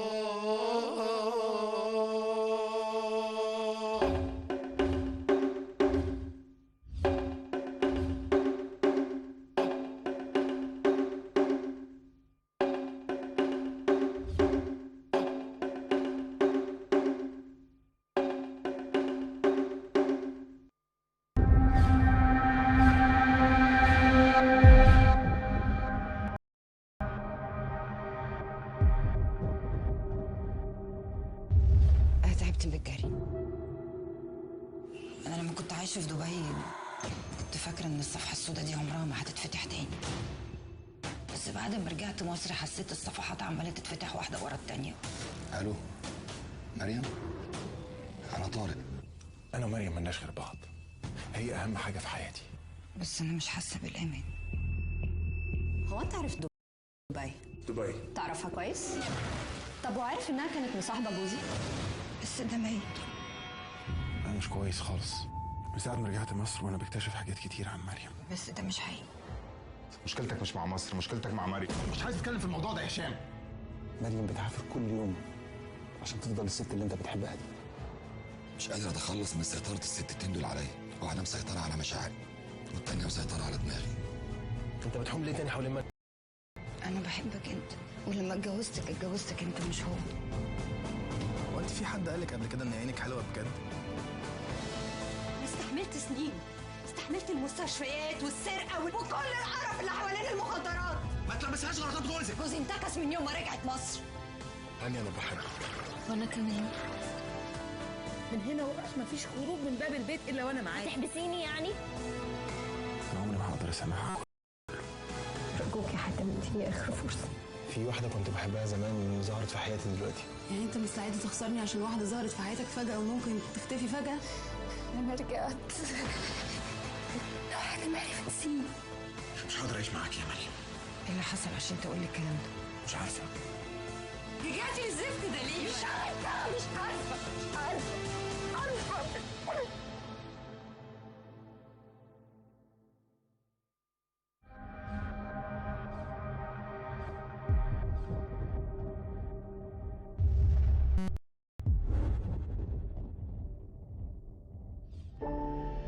رائد ناصر محمود، واكيد عارف ان انا اللي جاي استلم مكانك.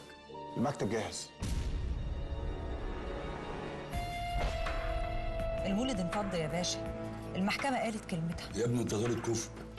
ده مش رأي أهل الضحايا. انت بتهرب من المسؤولية. أنا بهرب من الماضي. 2 في 1 يساوي 0. حد عنده تفسير؟ أول مرة أحس إن أنا بحب حد بجد كده. خرج الموضوع ده من دماغك خالص. صدقيني انا قطعت علاقتي بيه. هو ده يغفر لك؟ أنا محترمة غصب عنك. مش من حقك تناقشني في اللي أنا بكتبه. انا مالك بدراعي. أنا وصلت له مرتين، كان في إيدي وسبته يموت. الخوف هو العدو الحقيقي للبني آدم. أنت مش هتجبرني تاني أعمل حاجة أنا مش عايزاها. انت غلطت غلطه مبروك ما انتش قدها.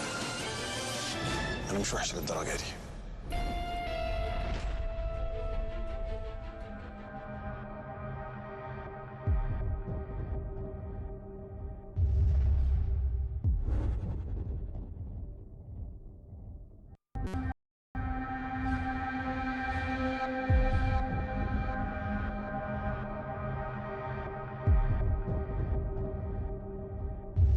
أنا تعبت من الجري.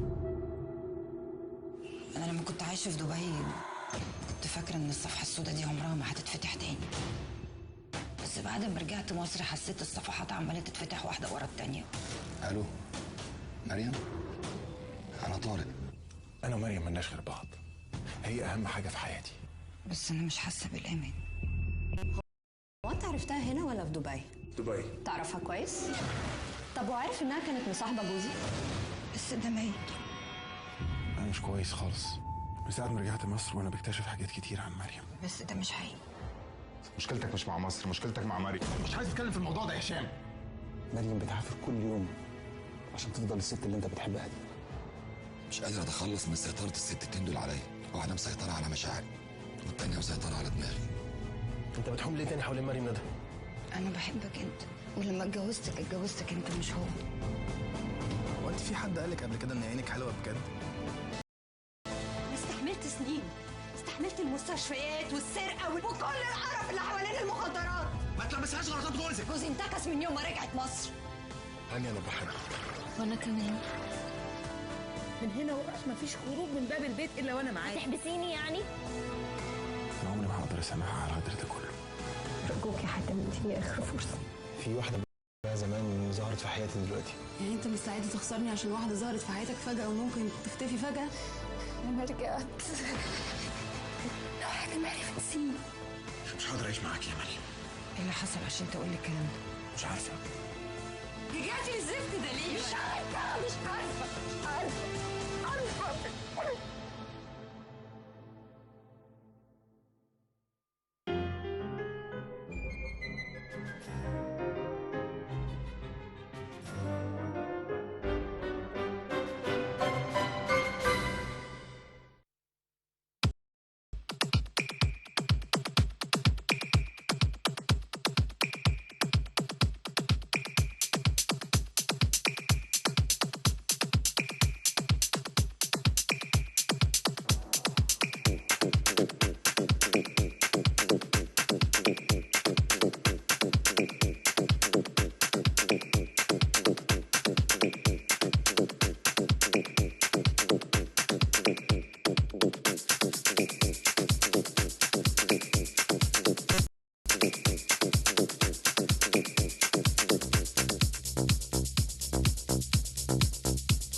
Hello and welcome everyone. This is a new episode of Score Sheet.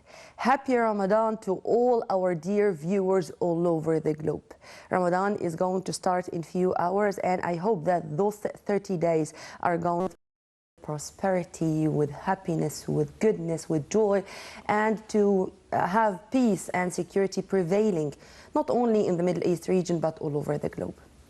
We have a lot of segments, a lot of sports news, but after what happened just a couple of days ago, we decided to dedicate at least half of our episode to this big name in the world of sport, in the world of humanity, to be accurate. Before we start, let me first welcome my dear guest live here in the studio, Misbah our sports analyst. Hello, Mohammed. Hello, Nureen. Happy Thanks a Ramadan lot. to you. Thanks a lot, and for everybody watching us now, I hope it's a good Ramadan, and as you mentioned, full of happiness for all of them. Inshallah. Inshallah. After this very short break, we are going to be back to shed more light on the late, the greatest, Muhammad Ali.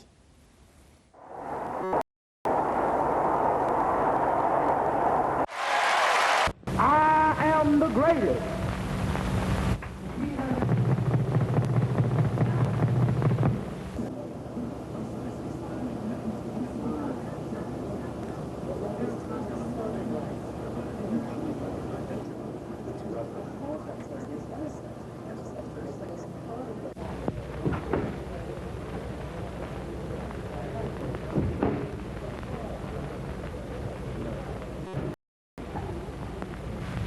Times I have told the clown what round he's going down, and this chump ain't no different. He'll fall an eight to prove that I'm great. And if he keeps talking jive, I'm going to cut it to 5. You have any safety in white people. But I represent to you God in person. Yes, sir! Why should me and other so-called Negroes go 10,000 miles away from home here in America to drop bombs and bullets on other innocent brown people who's never bothered us? And I will say directly, no, I will not go.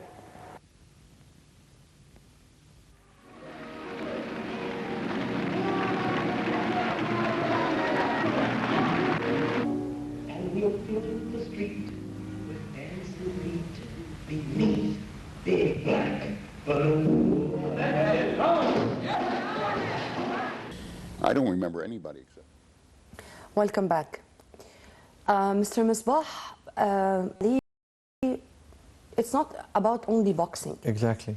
He is a real human being. Yes. You know, someone who did not go to Vietnam War, and he refused to go to Vietnam War because of his way of thinking, his beliefs that this is not a fair war. Yes. He was banned from boxing because of this. Yes. Here, if you have this Hollywood star carrying his name on the ground, to that much he was respecting the name he carried, yes. Muhammad, after our Prophet Muhammad, peace be upon him, so it should not be on the ground. Yeah. Parkinson's disease, he used of it to serve humanity, you know, a lot. So let's start with what you have in mind about Muhammad Ali before going into his details. Actually, we are not talking about a sports person who make an achievement. This is a very narrow point of view for the case we are talking about. Every Middle East and the Muslim countries and the Arab countries, they are very proud of what he did, but we can't forget now that everyone in the world, the White House and every place, even UK newspaper, every place they're talking about how he was a champion. Why?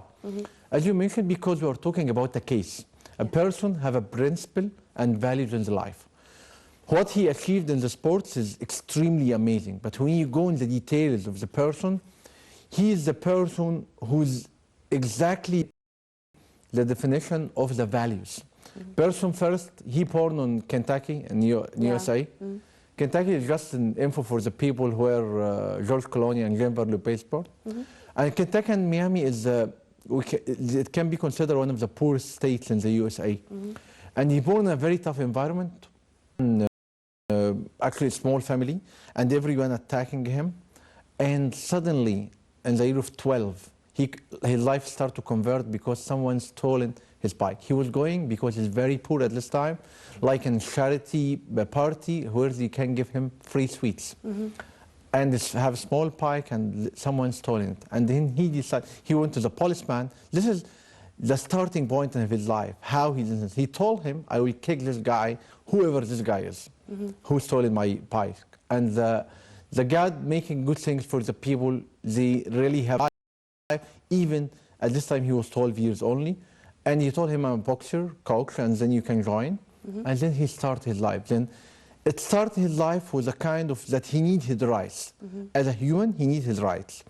After that, when we go in detail, we'll find in each story in his life as an example of the person with the values. Vietnam's story is not only because he don't need to go Vietnam. If you return it back, he was not qualified to be in the American army. And suddenly, decided because he's a boss or he's a hero, that he put him in the category A in the army. And then he realized that trying to put him in the fire in the war. Because of this, I mentioned that because he refused to be a part of for an unfair war, as he was quoted as saying more than once, despite the fact that he knew that many repercussions are going to take place because of this. And on top of which is to ban him from practicing sports. And the reality here is that they told him, go to the army, be in any place, you will never carry a gun. You will never. Will not put you in a fireplace. Propaganda. Exactly. Yeah, a part of our propaganda, and that's it. And that's what he refused. Because is the reality that he created, I can say, the media and the marketing and the sport, actually. Before Muhammad Ali, and he don't like the people to say Muhammad Ali Clay. They need him to call him. By the way, Muhammad Ali, why is Muhammad Ali? Muhammad, because Muhammad Ali joined a group of Muslim people called at this time in USA, and they called him Muhammad because Prophet Muhammad and part of them are Shia, they called him Ali. So his name is Muhammad Ali because of this reason. And when he joined this group, he started to be close to God and trying to actually practice Islam as it is. When they offered him that, they're trying to put him in a situation that he's out of the game because he's the person make a change. They use his words as a song there, and they start to make. Before he go on this, there is a guy called Sonny Liston. Sonny Liston is a guy who was actually made by Mafia in USA, and he was a hero. But till this moment, there is no kind of marketing or propaganda in the sport itself. Till Muhammad Ali came with his words, with his ego, I can say at this time, he was still young at this time, with his power. And in the first match, I can say Sonny was the hero for them. It was start the propaganda in USA and in America at this time. And when they realized that this guy can make an influence in the American society, they put him in trouble. The penalty at this time was 10,000 USD. And they gave him first 3 years in the jail, up to 5 years. For sure, after that, they forgive him. But what is the message here? The message person with the value. He faced a lot of trouble after he announced Israel. A lot of trouble in USA. The people, the organizer for his matches, they told him, you shouldn't announce that because no one will attend your match. And he announced. And when he refused, he told them, I'm wondering why you are putting me in this situation and send me to the army while I'm not doing that. I can do more important things here. I can be more beneficial in other places. Exactly. And they enforced him to be in this position. And he told him, why you are going to fight in Vietnam? At this time, no one in USA believing that the war against Vietnam is wrong decision. No one.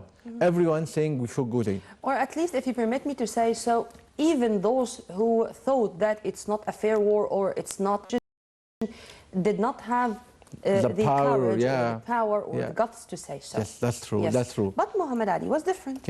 I can remember our story how this person have a kind. He get insulted. I'm saying that because nowadays we find a lot of reason to don't achieve.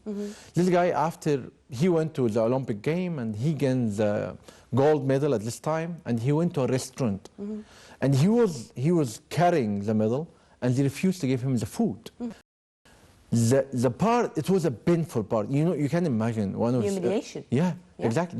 And the pure discrimination. And the guy told him, I know you are, I can say, the gold medal owner and all that, but I will not give you a food because I'm not giving a food to the black people. He told him, I just ordered burger.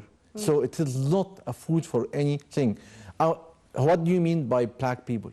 You can say Chinese, you can say Egyptian, you can whatever, but you can't say black people. At least threw out his medal in the river. After that, I think in 1996, they gave it to him back. But at this time, you can imagine, after you reach to the glory, I can say, and they are still not respecting you in the American society. He's the person suffered a lot to be in his position. And he was saying, one of his quotes, actually I love his quotes, he's saying that... His quotes, you know, they are great. And whenever it comes even to religious quotes, that you are listening to a clerk or a sheikh. That's true. He knew the core of Islam. Yes. So he was such a representative of Islam without wearing a galabiya or just or doing what many people unfortunately are doing now to deform or to show Islam far from our religion. So let's continue with some of the main banners or headlines published on Muhammad Ali right after his death. Boxing great Muhammad Ali, who riveted the world as the greatest, dies. Heavyweight boxing legend Muhammad Ali, a 20th century icon whose fame transcended the sport during a remarkable career that spanned 3 decades, died on Friday at the age of 74. Who had been battling Parkinson's disease for decades, exactly for 32 years, passed away in a hospital where he had been admitted earlier this week suffering from respiratory problems. The spokesperson of the family said the 3-time world heavyweight champion boxer died this evening. And of course, you would find a lot of people who tried to say how much he or the statements said to mourn him. Ali had been living in Phoenix area with his wife, and he was survived by 9 children, 7 daughters, 2 sons. As the family gathered at his bedside on Friday, concern for Ali had grown. Upon his death, tribute immediately poured for the great. For example, Bob Arum, the longtime boxing promoter, said, Muhammad Ali transformed this country and impacted the world with his spirit. He is, without a question, in my mind, the most transformative person of our time.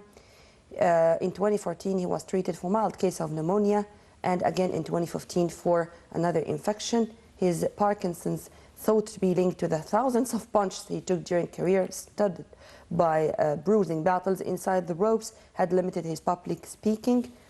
The greatest, his career stretched from 1960 to 1981 and saw him retire with a record 56-5, included such historic bouts at the Rumble in the Jungle against George Foreman. Bill Clinton, for example. Yes. You know, it was a surprise for me to read that Bill Clinton said, I was honored to receive him in the White House. That's true, that's true. Obama, the current American president, said similar things. I know also that Muhammad Ali was keen to come to Egypt and met with late President Gamal Abdel Nasser. Yeah, there is a photo. So the guy was history walking on too. Yes, that's true. Because he's the person at the end of the day, he was saying that I was not believing that I can make an influence in the world till I went to Africa. He was saying that. That's his statement. And then he realized there is a people need to follow. He's the dream. Look at this. Yeah, this is... Muhammad Ali was received by of the world leaders and a human being. Yes. A real human being, yes. An activist. And he was saying that I can't imagine. Wow. Yeah, that the president of South Africa is just waiting my message in his jail at this time. Yeah, so it is actually he's a case. And while we are talking about Muhammad Ali in this way, what is the message of that? That if you have a value in life, if you have a principle, if you have a, it deserves that you spend time and effort in that. He was saying in one of his quotes, while my training was painful by the mean, I enjoyed the success I did. That's mean, yes, the training was very painful. He said, I hate the training sessions, but I told myself to train now and to be a champion tomorrow. Exactly, yes. Exactly. This is exactly the word. Yeah. It means that, sometimes you face a hard time in your life. It's painful, but at the end of the day, you think. And after and during his journey, it was not only sports. He's a person having a principle in his life. He's a person after, Sonny Liston, he passed away, he was saying, I'm very sad to hear that. The competition between them was incredible. Something is crazy. Everybody's scared from this guy. They're considering him like, he will kill any person in front of me. He was saying, I'm very sad because I wish if he's now and they remember our days. One of his competitors, after he passed away, he's saying that I lost part of me. You can imagine. Yesterday, that means he's a person make a change by his values, by the person standing for his point of view. This is actually the message. The person, it's not only about sports, it's about how the person have such type of values that you are in your country, you're suffering a lot, you're not getting the appreciation, and you're feeling that. After that, he was working to develop a lot non-profitable organizations in the world against a lot of cancers and a lot of actually diseases in the world. To add to what you were saying, he received the highest U.S. civilian honor, the Presidential Medal of Freedom in 2005, and Ali represented the United Nations as a messenger of peace and was chosen to light the Olympic torch in 1996 when he was weakened by Parkinson's. And one of the aspects of the story is that he's a person with a wise. After his sickness, the people asked him, he was the strongest guy in the world, by the mean that you are strong. He told them something is very interesting. He told them, yes, but this is a message from the God. And he believed he's practicing that. He's not saying the God, he's saying Allah. Because I reached the point I can beat anyone in the world. And now there is a message for me. Such type of values in a person, it can make a difference for any society. It can make a change. He's a person actually make a change in the sports itself by converting it from a normal sport to, I can say, a real entertainment in USA at this time. So we're talking about a person put himself in a situation that he will go to a jail while he's a champion for 5 years because of his principle. This is the reason you'll find him meeting most of the champions because they have the same value. That's what I can say about him. And if we're going to talk about sports field, his performance was more than unique. Yes. And I don't think that we can find even similar or closer technique or style like the one of Muhammad Ali. Yeah, that's true. Because the number of achievements he did in his life is incredible. At the time, Sonny Liston was a starting point in his life because he is the person, if he beat him, that means he's the king. No one believed. But he was saying that Sonny Liston will kill him by the means of killing him. And the people were scared. And he went there. You can't imagine that the people, for example, in one of the matches against Sonny Liston, he makes something illegal to make, while he's fighting with Muhammad Ali, to don't allow him to see. And he was struggling in this till he won at the end of the day. You can imagine to which level this person suffered in his life and this strong enough the to more face successful you are, the more suffering you are. That's true. Well, some of his quotes was also around this meaning. In December, I think it was his last statements to be delivered on the political arena. He issued a statement rebuking American presidential hopeful those call for a ban on Muslims entering the United States. That's true. Till the last moment in his life, and despite the fact that he was weakened by Parkinson's, which he suffered for 32 years, when it comes to something related to Islam, you would find him standing and saying a lot. And I think that because of this, he's a role model for many people.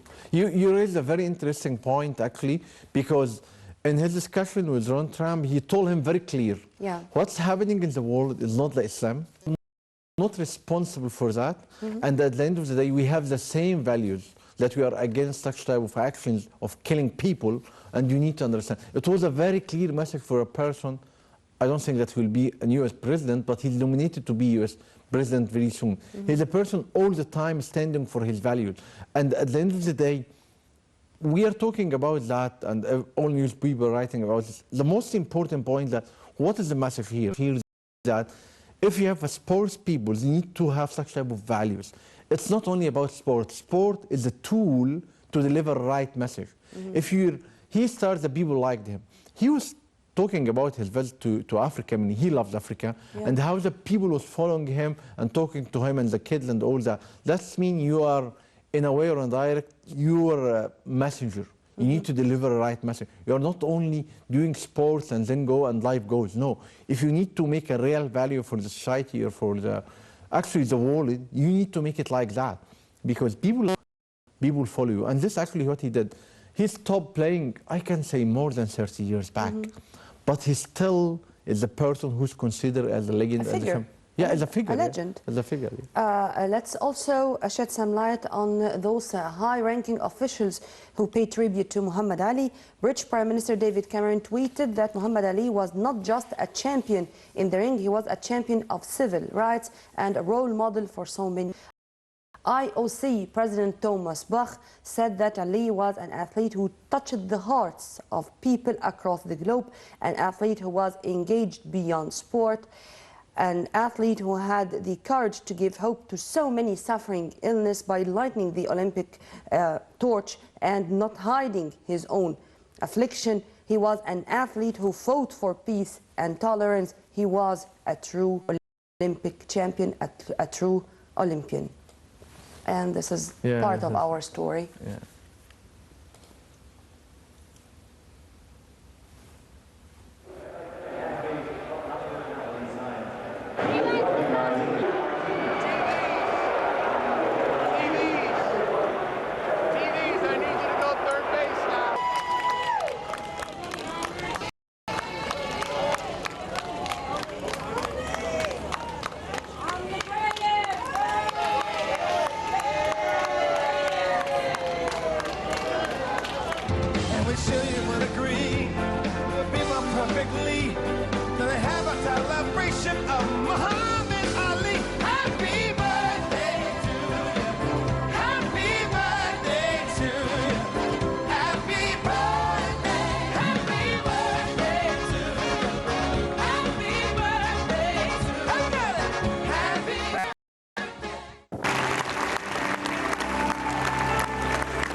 Intention in life has always been to give back to others and make sure that this world is a better place than it was when he first got here.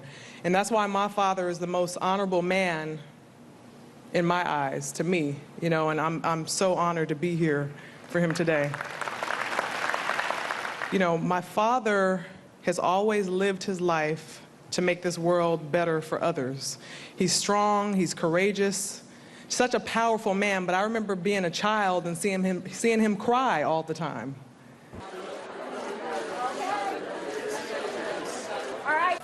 As a matter of fact, in the 10 years that I was out of boxing, we became very close, good friends. As a matter of fact, he's that brother that I always wanted. I mean, you would take him anywhere because he used to talk so much, I wouldn't take him fishing. But he was a real fun guy. Comical, probably the most fun guy I've ever met, Muhammad Ali. When Muhammad Ali became the most famous man.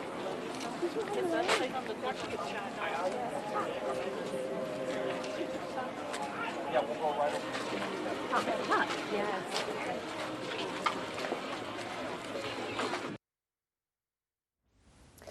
Do you think that he knew during 24 years he lived that he was that much appreciated and loved by people? I hate to say that we are not that, I mean, taking into consideration that it's better to say to those legends that they are legends while they are with us, not to postpone this till it's too late. For him, actually, in the early days, he didn't feel that at all, because he get insulted for his background. He's American, actually, a lot. So in the early days, even if after he made a lot of success, he was not. Including the Olympic medal. Exactly, including the Olympic medal. But after the people realize his point of views and his values in the life, they start to give him the recognition. It's not too late for him because he gets the reward at the I can say the last part of his life. Yeah. But in the early days, it was not. Not only in, actually, as you say, in Arab countries or Middle East, it's in the US as well. Yeah. Because people were treating him as a black American. With a pure discrimination for him. But in the last stage in his life, he did that because the people realized that what's happened in Vietnam was totally a mess for America. Yeah. And he was telling them actually a very simple word. Why I should go to kill a people, didn't do anything for me. That's our... described this war as unfair, and it's a dishonor to go there. Exactly. He told and he said about himself that I am a man of honor, and being a man of honor, I should not go to kill someone who did nothing to hurt me or my country. Exactly. And he was smart enough to realize that it's a game against him, that he will be in the situation to be a part of the marketing plan for the war against Vietnam. And he told them, very simple, he is the person with the logic. He told them why I should go to fight 16,000 kilometers away from my country for the French people, because the problem in the reality was between Vietnam and France. So it's a kind of value we should appreciate. Last but not least, because we do have other important topics we are going to tackle and we don't have much time. Regarding Muhammad Ali, it's not only about his performance, which was great. It's not only about his charity and his activities as a human rights activist. It's not only about representing Islam, despite the fact that this made him an icon for many Muslims around the Islamic nation. It's also about not to feel ashamed of being sick or ill. That's true. It's giving an example of how, despite the fact that all with Parkinson's would prefer to hide, to stay at home, not to show their weakness in front of the people. What about someone who was once the most powerful, the strongest, the greatest, and now cannot hold even a cup of water? This is actually part of his strength, because the strong people will face life. The strong people will face the situation. And when they asked him, he told them it's a message from God, and accept the God's message. So person have a passion to the life, and this person have the power to face the situation. As you mentioned, if we'd like to really make this as a trademark person or a real icon, we need to give the profile as a person with the values and principle, and he's a Muslim, not as a Muslim with the values and principle, because at the end of the day, we are not alone, stand alone in this world. Amen. So everybody in the world not only loves him because he's a Muslim, loves him because he's a person, and plus he's a person who has values and concept in his life, and he stands for his values. He's a Muslim guy. This is the way, because I found a lot of people trying to market the situation. Yes, we are for sure, all of us, very proud that the person loves Islam and defends Islam, but at the end of the day, this is will not influence the non-Muslim people, because this is not their interest. Their interest of what this person achieved in his life. And what he was doing, he did not differentiate dealing with people according to their race, to their color, or to their religion. He was abiding by his values with whoever he was dealing with.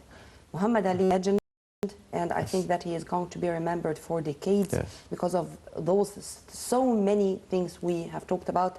And in fact, we should have other special episodes for Muhammad Ali. So we are going to continue with our episode with other pieces of news, as we do have plenty of other items, but we decided to dedicate this part of our episode for this legend. May you rest in peace, and we hope that Muhammad Ali is going all the time to be remembered for so many things he has done and things which can never be forgotten. Rest in peace, Muhammad Ali.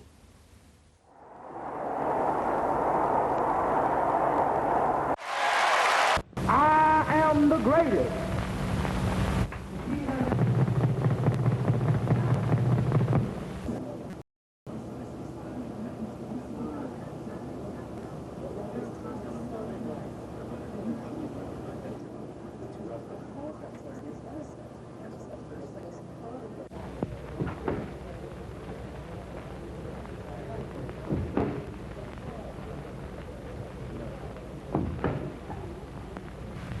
Times I have told the clown what round he's going down, and this chump ain't no different. He'll fall an 8 to prove that I'm good.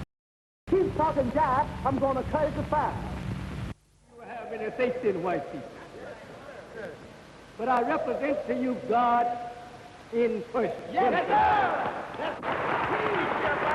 Why should me and other so-called Negroes go 10,000 miles away from home here in America to drop bombs and bullets on other innocent brown people, fatherless?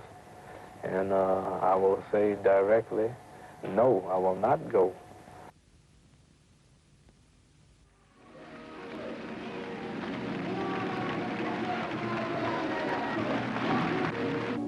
And we'll fill the street with bands who need to beneath big balloons. I don't remember anybody except maybe Nathan Hale who stood up one man against an entire government. Hale was hanged. Ali was acquitted by the Supreme Court. I predict the fight wouldn't go the distance. Oh, it won't I'll go the stop distance. it. Stop me. You? How soon? What round? Look, Anyway, don't let him obligate 1 you. to He 10. got You be He out got there. you. I want to bet you be out there. You be out there.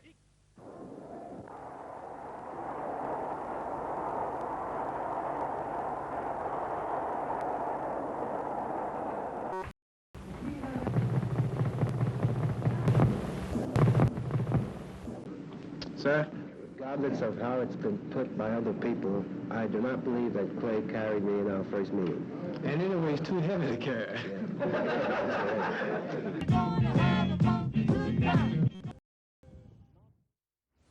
Welcome back.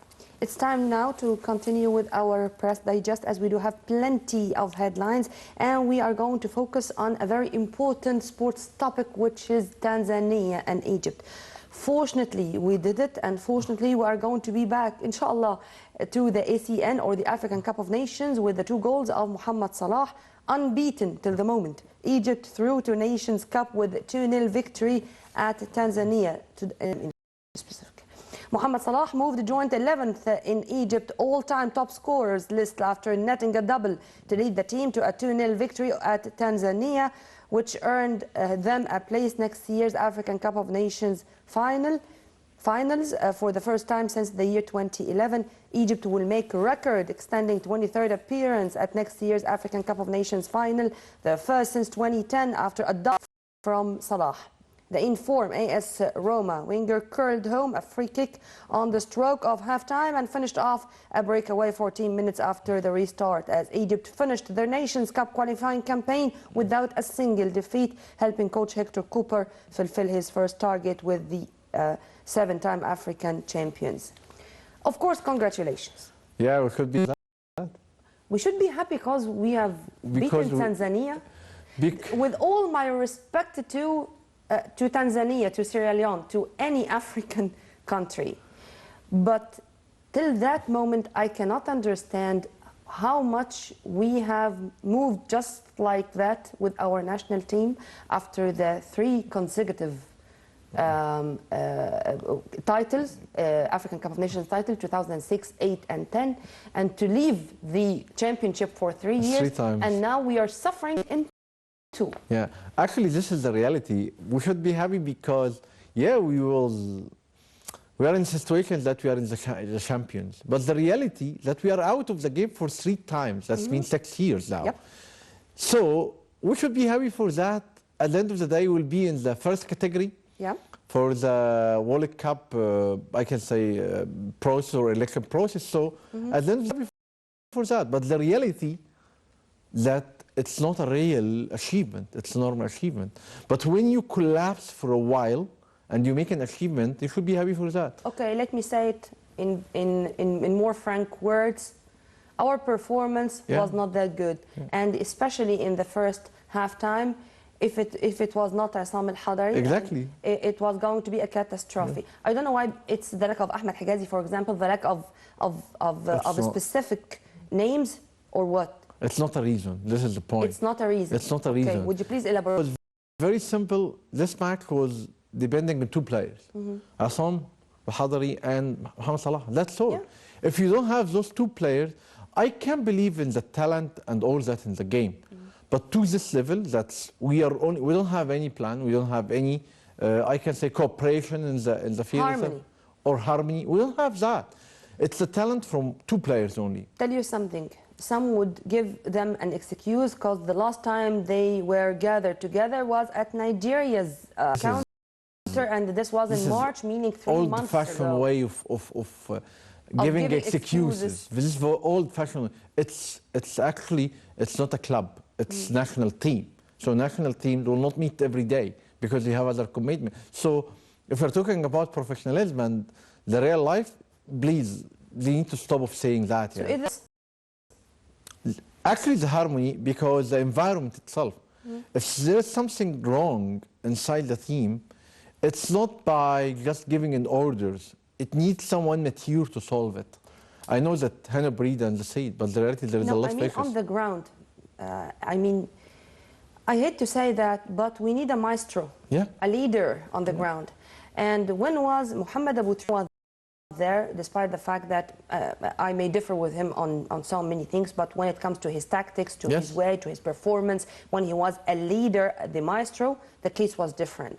And maybe we are still in the transitional period in which there is no Abu Trika, there is no Barakat, there is no Sayyid Ma'awad, there is no Wa'il Gum'a, there is no those who shouldered this responsibility in 2006, 8 and 10. But there is another solution for that. There is another solution for building a team and team spirit and harmony in it by having a team motivation itself. Or 2 or 3 leaders together, they can manage the situation. But the reality, it seems to be, I can confirm that, there's something wrong outside the line. Because what's happened in the playground or the field itself is reflecting what's happened outside. Because at the end of the day, if there is a spirit and passion to do that, I think it can be achieved. A lot of problems before they start, a lot of issues. And at the end of the day, it's reflected us saying, I'm telling you, you should be happy because, to be honest, if seeing the match carefully, you realize that it's just in talent from 2 players. One save and 1 score. And tell you something, there's all the time surprises when it comes to football in a way which is moving faster. I mean, when I read that Esperance de Tunis, for example, was relegated in their own national competition, in the same time Tunisia thrashed Djibouti 3-0, also in the qualifiers of the African Cup of Nations qualifiers. So it's moving faster, and if we are not going to cope, we are going to lose. Exactly. And if we continued with the same way we are doing now, we shouldn't be very optimistic to us, because you can't really imagine if Salah is busy or he's not qualified for any reason. Injured. I don't like to say that, but this is the reality. It's a possibility. It's a possibility. So of course we wish him all the time to be in the best shape ever. But it's a possibility. Exactly. So we'll suffer. In Copa America, already Messi is there, but he has a back injury, and I don't know if he's going to participate or no. But this does not mean that Argentina is going to depend on Messi. And it's not a one-man show. And because of this, I found these statements crucial. Al-Hadari can play until he is 50, says Egypt goalkeeping coach. Egypt goalkeeping coach Ahmed Nagy has hailed the effort and determination of veteran keeper Isam Al-Hadari ahead of the Pharaohs' final African Cup of Nations qualifier against Tanzania. I told Al-Hadari a few years ago that he would be playing until the age of 50 because of how hard, seriously he is training. He holds on to that word. To that extent? Actually, I don't think. I don't think it's till this. He, at the end of the day, he's a person having very high level of motivation and spirit to play. But at the end of the day, there is a kind of, I can say, they can use a man in Ahli to make an analysis on that, because at the end of the day, it's a sign. Football is no longer is fun only. Football. It's an industry. It's industry, and now Lindman is a very good example of making a measurement. He's a professional guy. He's coming. He's considered one of the top 10, by the way. And so we are talking about a case. If his body is to do it or not, it's not about only maybe I have a passion now to even do if it. he is fit enough. And we all have seen Isam Al-Hadari yesterday. He lost a lot of weight. And I mean, you can say it. No gram of fat is still there with this Hadari. And he is training like a 20-year-old goalkeeper. But he is now 43. Isam Al-Hadari was born on the 15th of January 1973. 43. Not greater than Buffon, for example, if I'm going to compare. But yet, why should I depend on a 43-year-old goalkeeper? Why I do not have a second or a third generation? Why the gap of years between Al-Hadari and Shenawi 15 years. I don't think that this is logic or normal. He's older than the coach, the assistant coach for Tanzania itself. Yeah. So he's an old guy. But the reality that at the end of the day, the team actually, or the coach of our national team, he needs to understand the psychology of Shenawi and Sharif, and he needs to work with them in development plan. And this is the real coach what he's doing, to make them reach the highest level of performance. It's like at the end of Shenawi is a talented guy. Yeah. In terms of qualification. Two Shenawis, by the way. I can say it's the Malik one. Yeah. Okay. Ahmed al-Shenawi. The other one is called Ahmed Shenawi as well. Mohammed Shenawi, sorry. Yeah. So, but Ahmed, at least, he's a talented guy. Yes, he has the talent. Yes, as a great talent. Exactly. But the point here, do you have a kind of development plan for him? Because type of focused development, he can be a champion. He can be a champion for 10, 12, 15 years. So it is not, this is the coach job.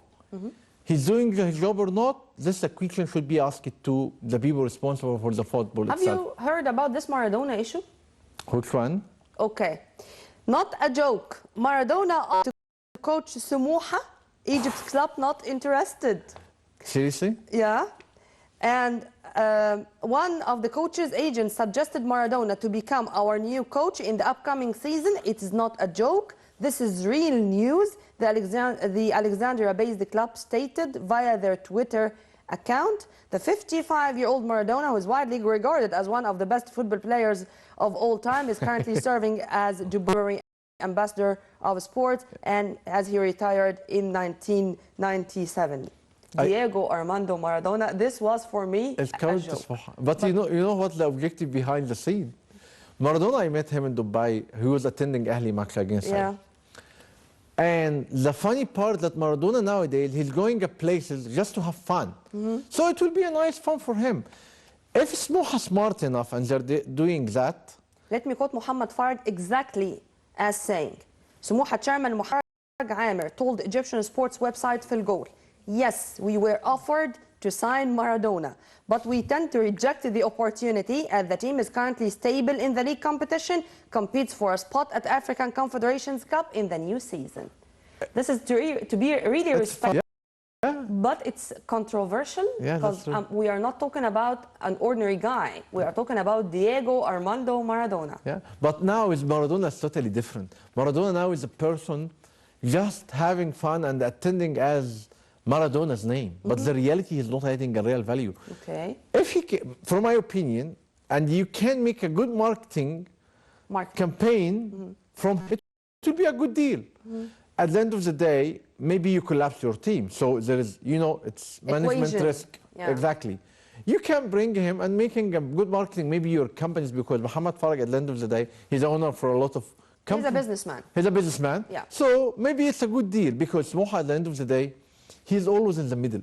He will not win and he will not go down. So it can be a good, but at the end of the day, it costs you a lot. What was called the warm zone. Exactly. Yeah, in the ranking of but the maybe APL. Maradona will not keep you even in the warm zone. Yeah. He will take you down because the reality is that after he finished You mean football. that he is not qualified as a coach? Exactly. But he is only a name whose name can be used in propaganda or in marketing. Exactly. And this is, stuff like that, but not technical. Yes. And that's the reason now what they're doing. The organizer for such type of matches, they invite him, pay him money, put him in a nice place. Just his appearance. And Maradona is attending the match. That's all. So it will be funny to happen. But if it's happening, it's kind of marketing. To end with this last piece of news, because this was for me, it was not a surprise. Porto fired former Al Ahly coach Pizarro after less than 5 months.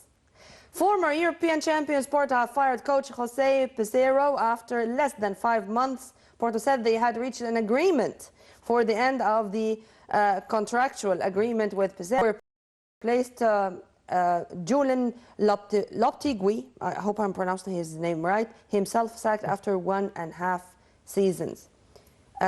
Pizarro, who has also coached teams in Greece, Romania, Saudi Arabia, United Arab Emirates and Egypt, arrived with Porto in 3rd place and was unable to improve on that as they finished 15 points behind champions and arch rivals Benfica. There is another interesting article that he mentioned, or in the newspaper, that he will not pay any amount. I think $150,000. And my question here, if he's really said that, what is the Ahli I can say club is going to do against him?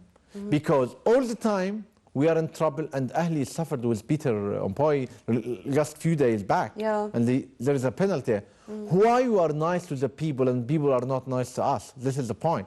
So because this is now that he's not a person will not pay the money in that year. So it's funny in by all means, even if he's a coach there and he's fired, or even he's saying that he will not give the money back. Thank God we do have another minute to say congratulations to our dear Omar Gaber.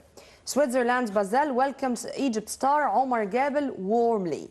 Egypt midfielder Omar Gaber, who recently joined Basel from Zamalek, his new teammates were surprised by the special reception he received when he arrived at the club headquarters after passing the medical test last week. The Basel football director told me that the club's president asked to conclude the deal as soon as possible. The Basel chairman ordered the sports director also not to go back to Switzerland without me. Yes. Congratulations to Omar. You know, I all the time think that Basel is a good omen for Egyptian Exactly. players. Basel is a Starting gate. with Salah, of course. Is a gate. Yeah. He's in the bottleneck, actually, to go to the rail, Spanish or England, or to return back to Egypt. This is a challenge, and they need to achieve. We wish him the best of luck. Sure. And we wish that Basel, as you have kindly mentioned, is going to be the gate for other European leagues. Mohammed Misbah, our sports analyst and the specialist in sports marketing, thank you very much. Thanks a lot. Thank you. Thanks a lot. Well, once again, happy Ramadan to all our dear viewers. This is our last episode in the holy month of Ramadan. We promise that all our episodes in the coming 30 days of the holy month are going to be more than special. We do have a lot of surprises. Stay tuned only on Nile TV International. And on behalf of Dr. Muhammad Rabia, Amr Fathallah, the staff of our studio, Studio 35, myself, Nermeen Abdurrahman, many thanks for watching, usual and forever. Assalamu alaikum.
p.m. here in Cairo, time for the hourly top stories.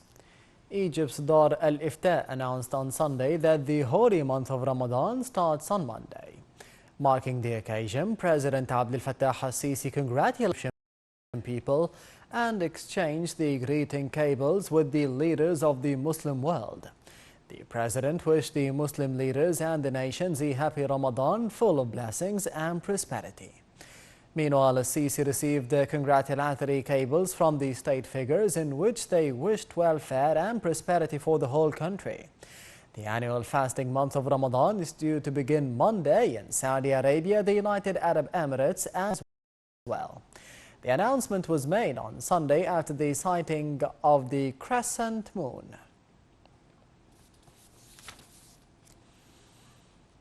President Abdel Fattah al-Sisi headed a National Defense Council meeting today. The announcement of the meeting was made by the presidential spokesman Ala, who said that the meeting tackled the country's security plan during the holy month of Ramadan. The president stressed that all the country's security apparatus should be on high alert in order to provide the citizens with the highest level of safety and security. The meeting also tackled the measures taken by the government to control the high prices of the commodities. Efforts to combat terrorism, especially in Sinai, were also tackled during the meeting.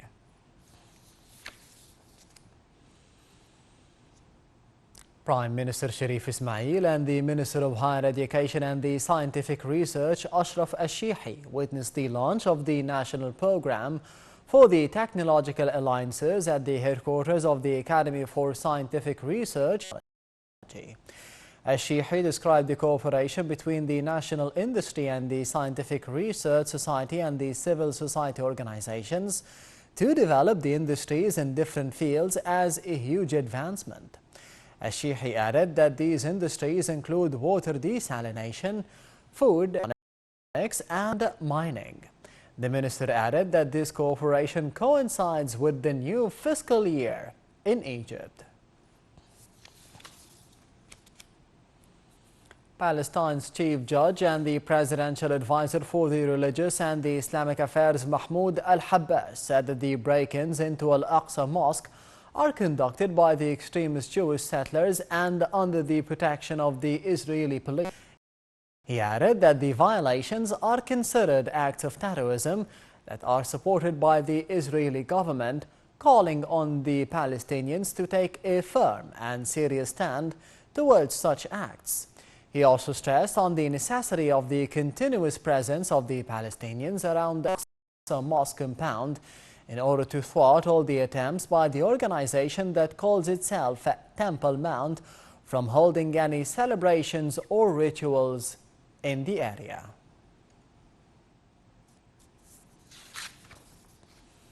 And dozens of Syrian regime strikes on Aleppo killed at least 16 civilians and caused huge damage to one of the rebel-held districts targeted by the barrel bombs.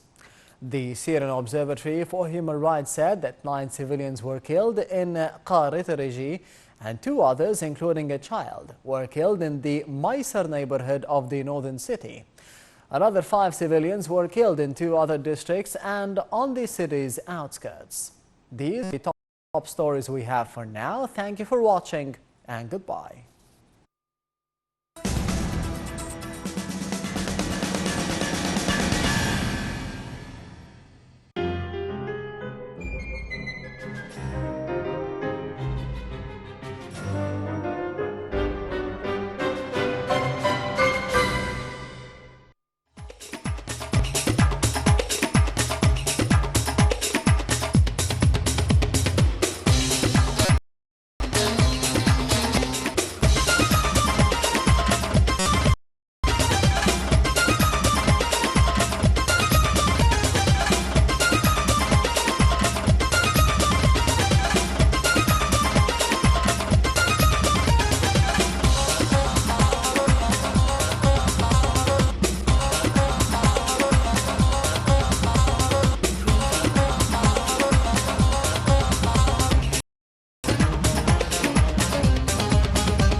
My dear viewers, hello and welcome to a new episode of our program Music Show. Please join us on our Facebook page Music Show Nile TV to tell us your dedications and also to choose your favorite songs and singers for the next episode. Please stay tuned.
برتب لك أهلا رمضان جانا قولوا معنا أهلا رمضان جانا.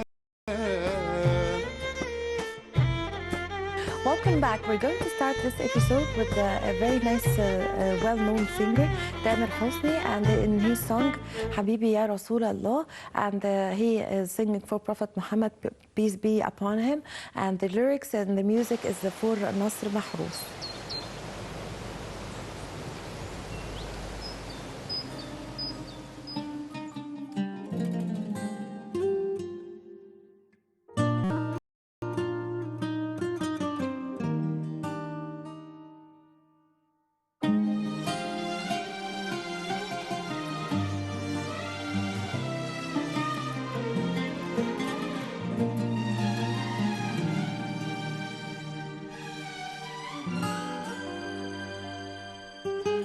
رسول المحبة يا رسول السلام يا حبيب الله الله الله يلي علمتنا إن الإسلام يعني السلام يا حبيب الله الله الله الله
وصتنا بالأخلاق والسؤال عالجار يلي اصطفاك الله تشفع لنا من النار فهمتنا الدنيا علمتنا القرآن وزرعت جوانا محبة الأديان آمنا بيك من غير ما نشوفك ومشينا على خطاك والله كان نفسي اشوفك ولسه عندي امل في لقاك حبيبي يا رسول الله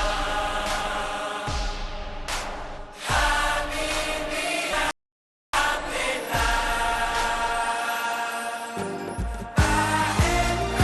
والكلام محلى في سيرتك يا حبيبي يا رسول الله محمد يا ابن عبد الله حبيبي يا رسول الله حبيبي يا ابن عبد الله والكلام في سيرتك يا حبيبي يا رسول الله محمد يا ابن عبد الله صلى الله عليه وسلم.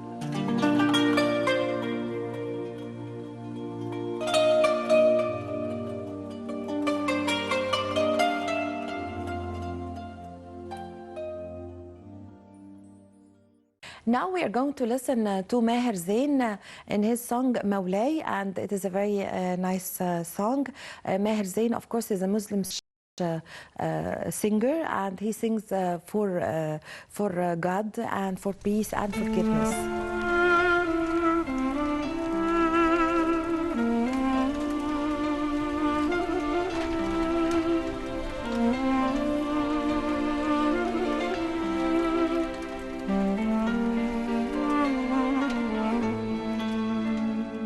You lift me up high, you spread my wings and fly me to the sky. I feel so alive, it's like my soul thrives in your light.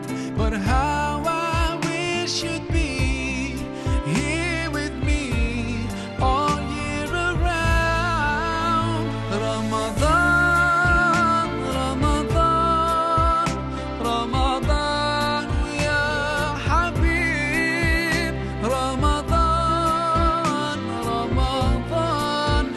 ليتك دوما طيب.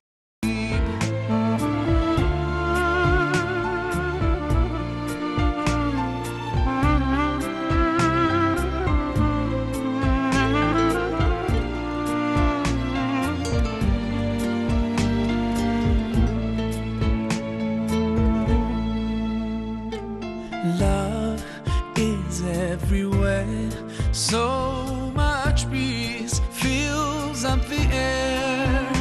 Ramadan, month of the Quran, I feel it inside me, strengthening my iman. But how I wish you'd be here with me all year around. Ramadan,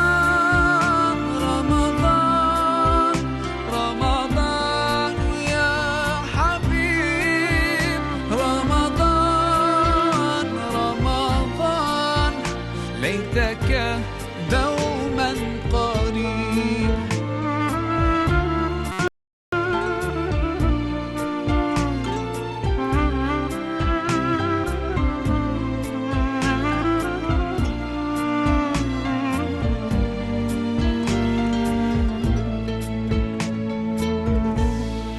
I just love the way you make me feel.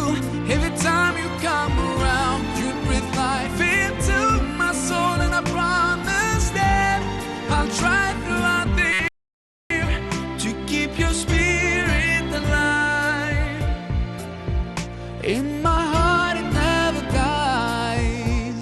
Oh, Ramadan.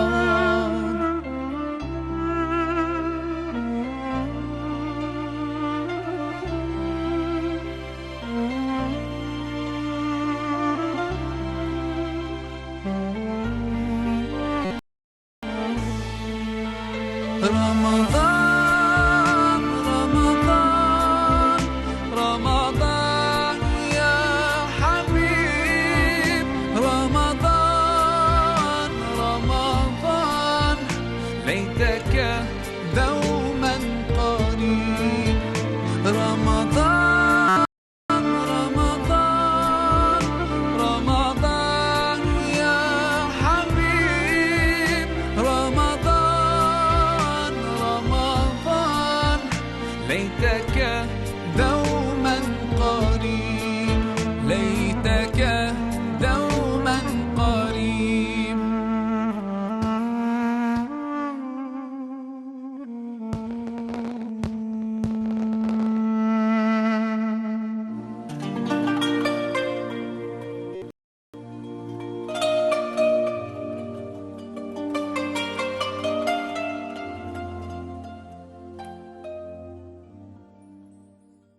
Now we're going to listen to Jannat. She's going to sing Ramadan, or the song Ramadan, and the lyrics is for Wael Gharyani, and the music is for Ashraf Salem. Of course, Jannat, we all know that she's a Moroccan singer, and she came to Egypt, and she has a very way in singing, and she also sings romantic songs.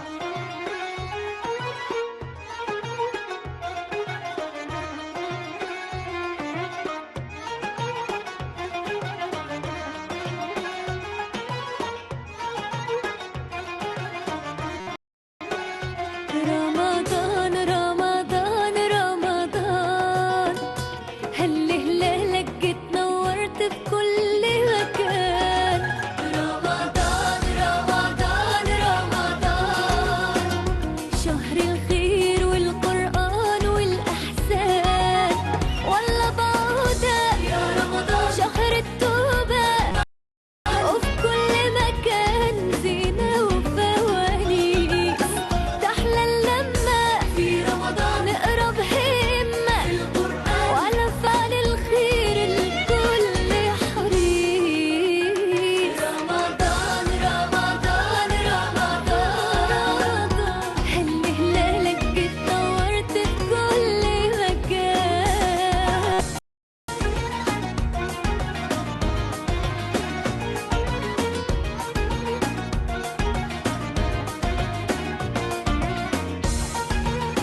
Now we are going to listen to Muhammad Munir in his song Madad Ya Rasul Allah. It's a very nice song. You're going to like it so much. He sings for Prophet Muhammad, peace be upon him. And of course, Muhammad Munir is an Egyptian singer. He is very well known for being the king of Egyptian songs. And he was born in Egypt in the year 1954. مدد مدد مدد مدد يا رسول الله مدد مدد مدد مدد مدد مدد مدد يا رسول الله أقسمت بالفرقان وبسورة الإنسان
صايم يانا، يانا يا محروم يانا، يانا يا صايم يانا. انت ناسي ان عمامك جايين يفطروا ويانا يا راجل احمد، ابوس ايدك في ضيوف جايين. معذور يا اخوات انا صايم، معذور يا اخوات انا صايم. وانت تكون مين؟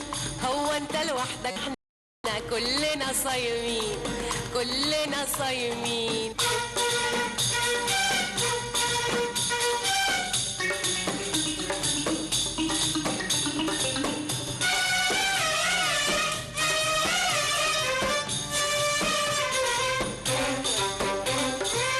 يا شوشو ست هانم، الرحمة يا رب. في ايه تاني؟ جرى ايه تاني؟ ريحة صوانم فحفاحة وكوستليتا مشواحة، ريحة صوانم فحفاحة وكوستليتا مشواحة، وبامية خضرا مسبكة وشوربة فيها مستيكة. ريحة صوانم فحفاحة كوستليتا مشواحة، ريحة صوانم فحفاحة وكوستليتا مشواحة، وبامية خضرا مسبكة وشوربة فيها مستيكة، وفرخة رومي محمرة تسلم ايديك يا سكارة، وفرخة رومي محمرة تسلم ايديك يا سكارة. الريحة دي ريحة الجيران ظابطين فطورهم على الأذان، الريحة دي ريحة الجيران ظابطين فطورهم على الأذان. يا عالم يلي فوق، يا عالم يلي تحت، يا عالم يلي فوق، يا عالم يلي تحت، يا ناس ريحتكوا فايحة تلكم اتخنى، يا ناس الدنيا صايمة طلعتوا حسنا، يا ناس حرام عليكم فتحتوا نفسنا وفتحتوا نفسنا. الساعة واقفة مش واقفة، أمال جرى إيه؟ العقرب ماشي بيتدلع على مهي.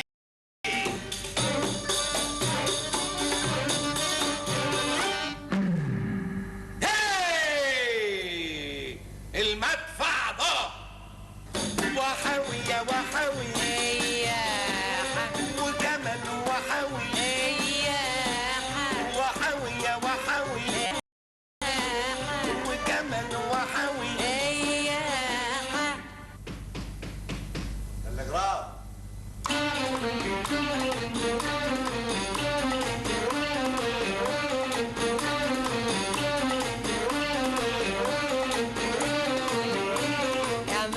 مش جايين بيقولوا عيانين، اعمامك مش جايين بيقولوا عيانين.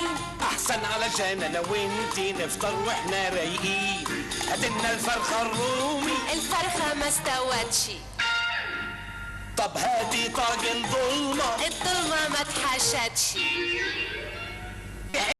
حته لحمه. اللحمه ما اتشوتش. طب هاتي حبة سلطة. خضرها ما اتغسلش. طب شوفي أي حاجة. الأكل ما اتعملش. إيه؟ أمال يعني هفطر إيه وعمامي كانوا هياكلوا إيه؟ وكمان لك عين تسألني يا بيه عايز تفطر بجد جد؟ يعني هيك بهزار. خد لك تعسيلة لحد المدفع ما يقول بوم بوم.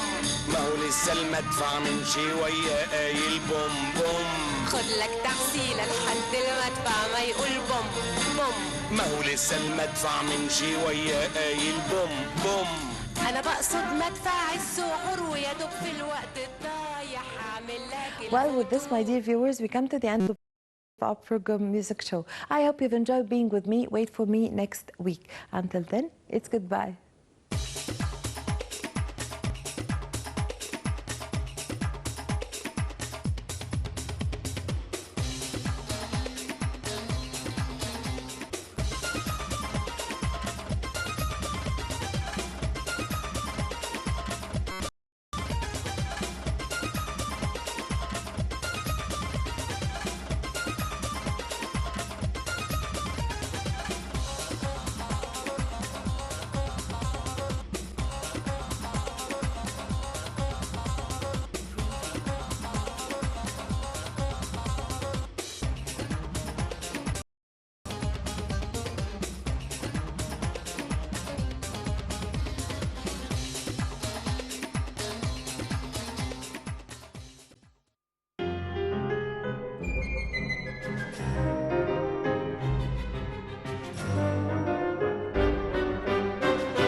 Ramadan is the 9th month in the Islamic calendar. People view it as the month of fasting. So everyone is welcoming this month on his or her way. So let's take a look to how people decorate the streets with lanterns.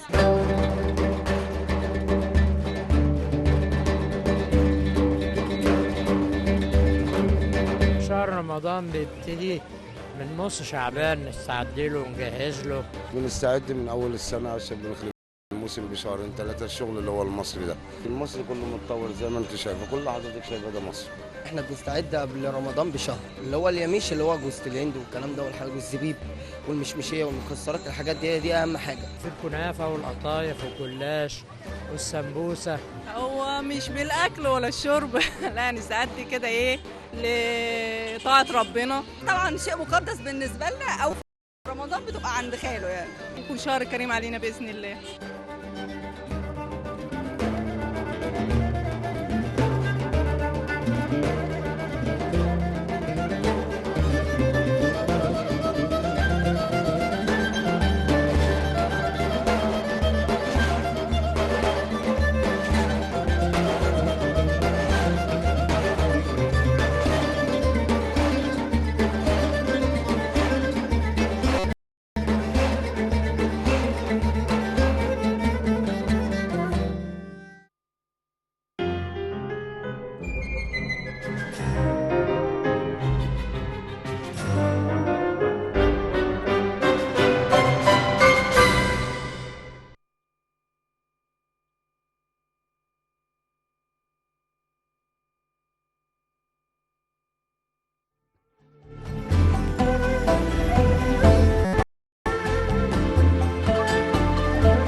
الأنبياء المرسلون هم عبرة للمؤمنين. الأنبياء المرسلون هم الهدى للحائرين وأشد المبتلين. هل هو ابن مريم العذراء التي تقبع متعبة في زاوية المغارة؟ كيف يكون ذلك ومريم ليس لها زوج؟ يا أيها الملأ أيكم يأتيني بعرشها قبل أن يأتوني مسلمين. أنا آتيك به قبل أن تقوم من مقامك وإني عليه لقوي أمين. يا سيدي أنا آتيك به قبل أن يرتد إليك طرفك. يكيد الساحرين فعصاه ثعبان مبين. هل سمعتم عن دعوة يونس بن متى؟ نعم نعم سمعنا وكذبنا. كيف نصدق يونس وهو يطلب منا عبادة إله واحد؟ ما فيه من ماض وآت صلوا عليه وسلموا على جميع المرسلين. صلوا عليه وسلموا على جميع المرسلين.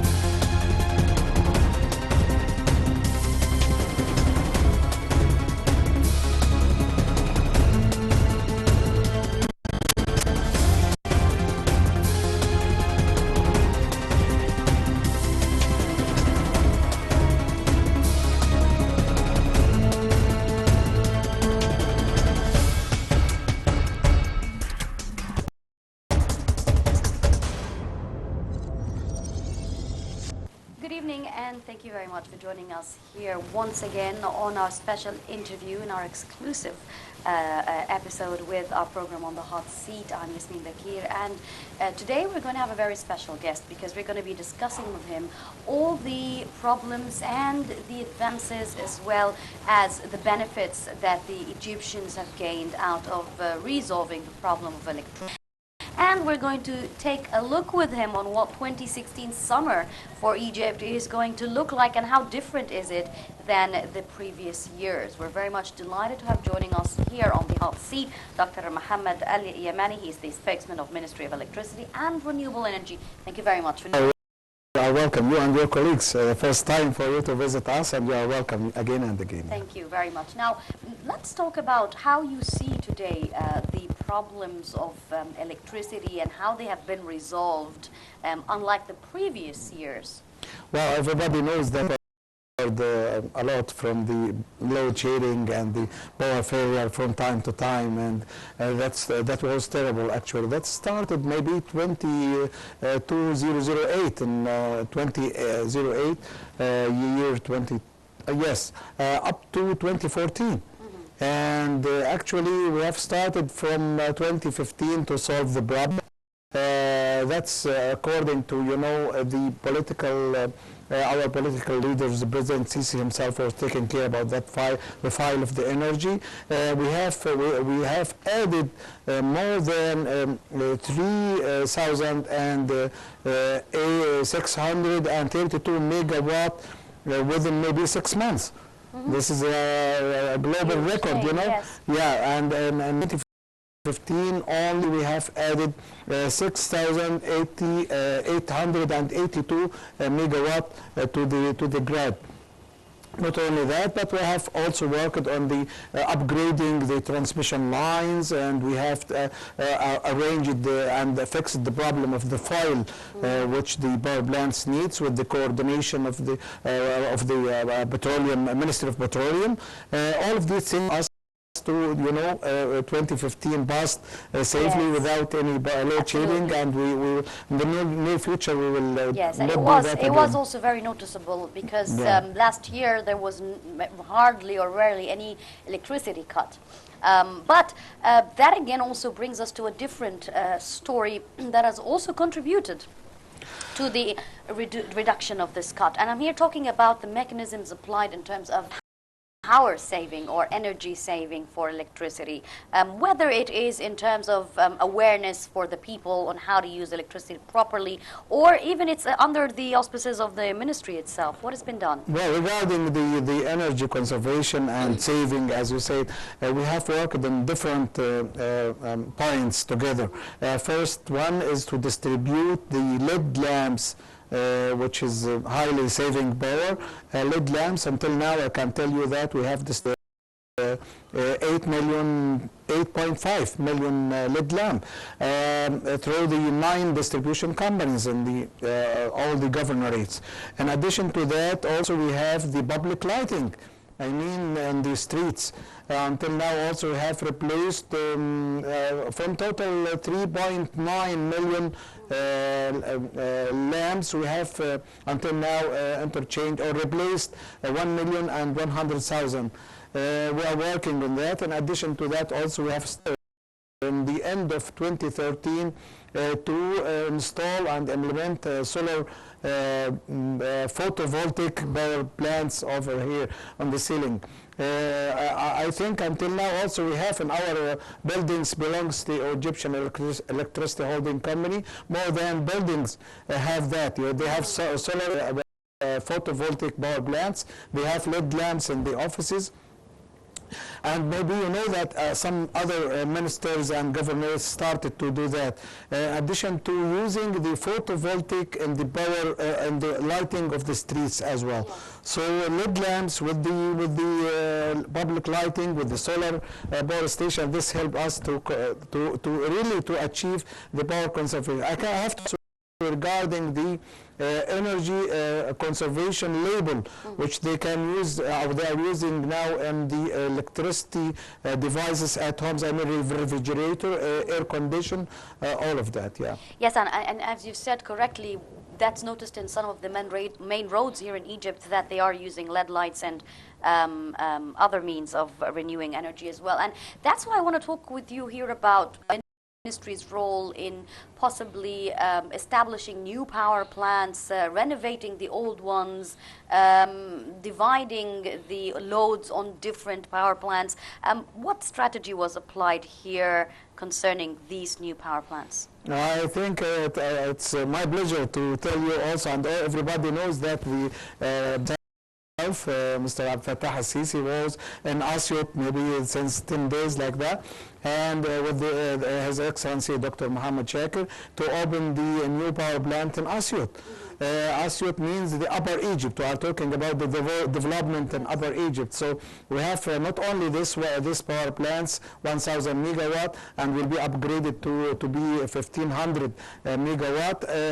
Some other generation unit in some other areas in Upper Egypt.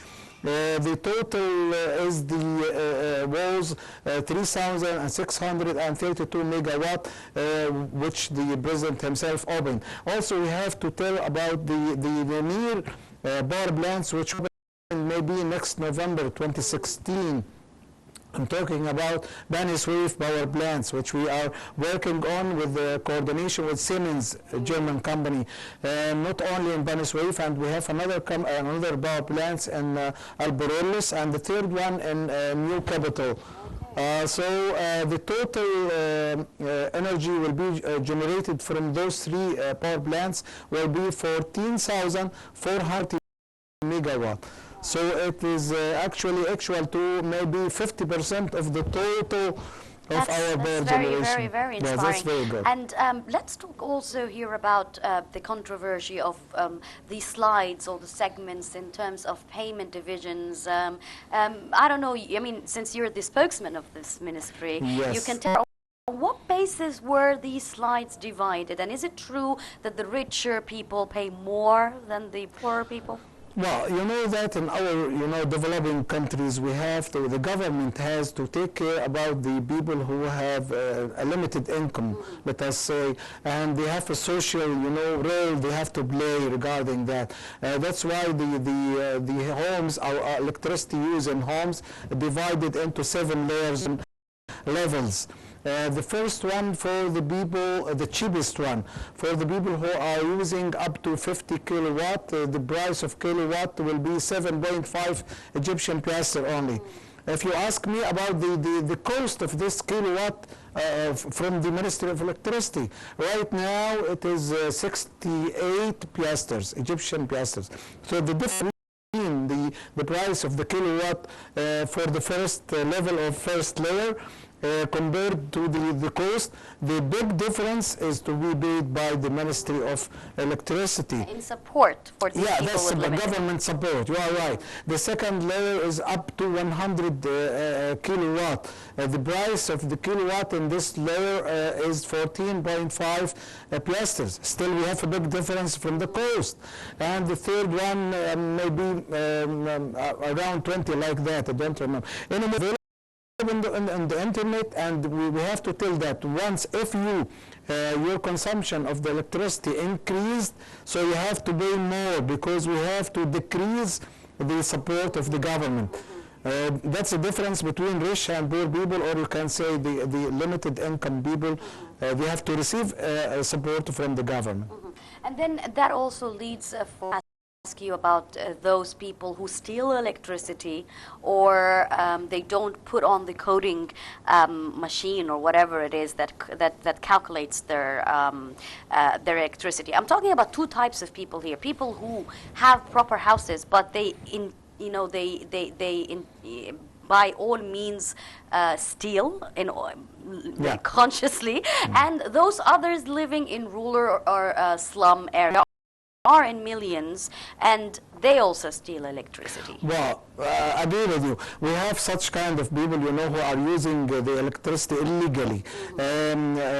Of course, everybody knows that we have a police dedicated for this electricity, who are the people who are stealing. But actually, right now, after the approving of the Egyptian cabinet, of installing or implementing the prepaid meters, we call it coded meters. You know why? Because it is a meter with the number, not with the name of the owner of the meter, because it's illegal using. That's why right now we can say that who is using the electricity illegally can go to the electricity distribution company and can ask them to install a prepaid meter for him.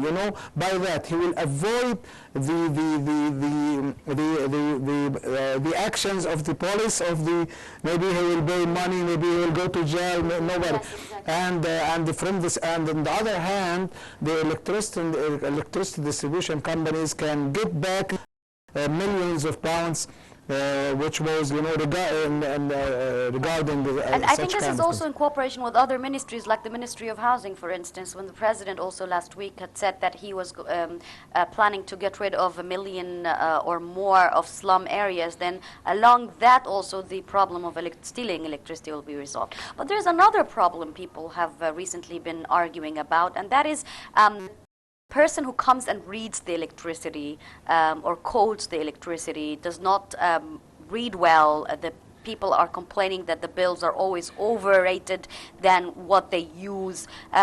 Who's responsible for resolving this problem, ensuring that the strategy is applied correctly? Well, let me tell you that we have more than 12,000 persons who are reading the meters and who are collecting, the collectors of electricity bills. Those people are serving about 32 million customers all over the Republic of Egypt. Of course, the manual procedures, of course, that even if you have one not only, a 0.1 percentage of errors, of course, a lot of people will in the last few weeks, we have received a lot of such kind of problems with the bills, and the minister himself was in a continuous repeated meeting with the chairman of the electricity distribution company. We have all agreed on some procedures, you know, to be applied soon to solve this problem. Of course, first one is to open communication channels between our customers and the electricity companies, such as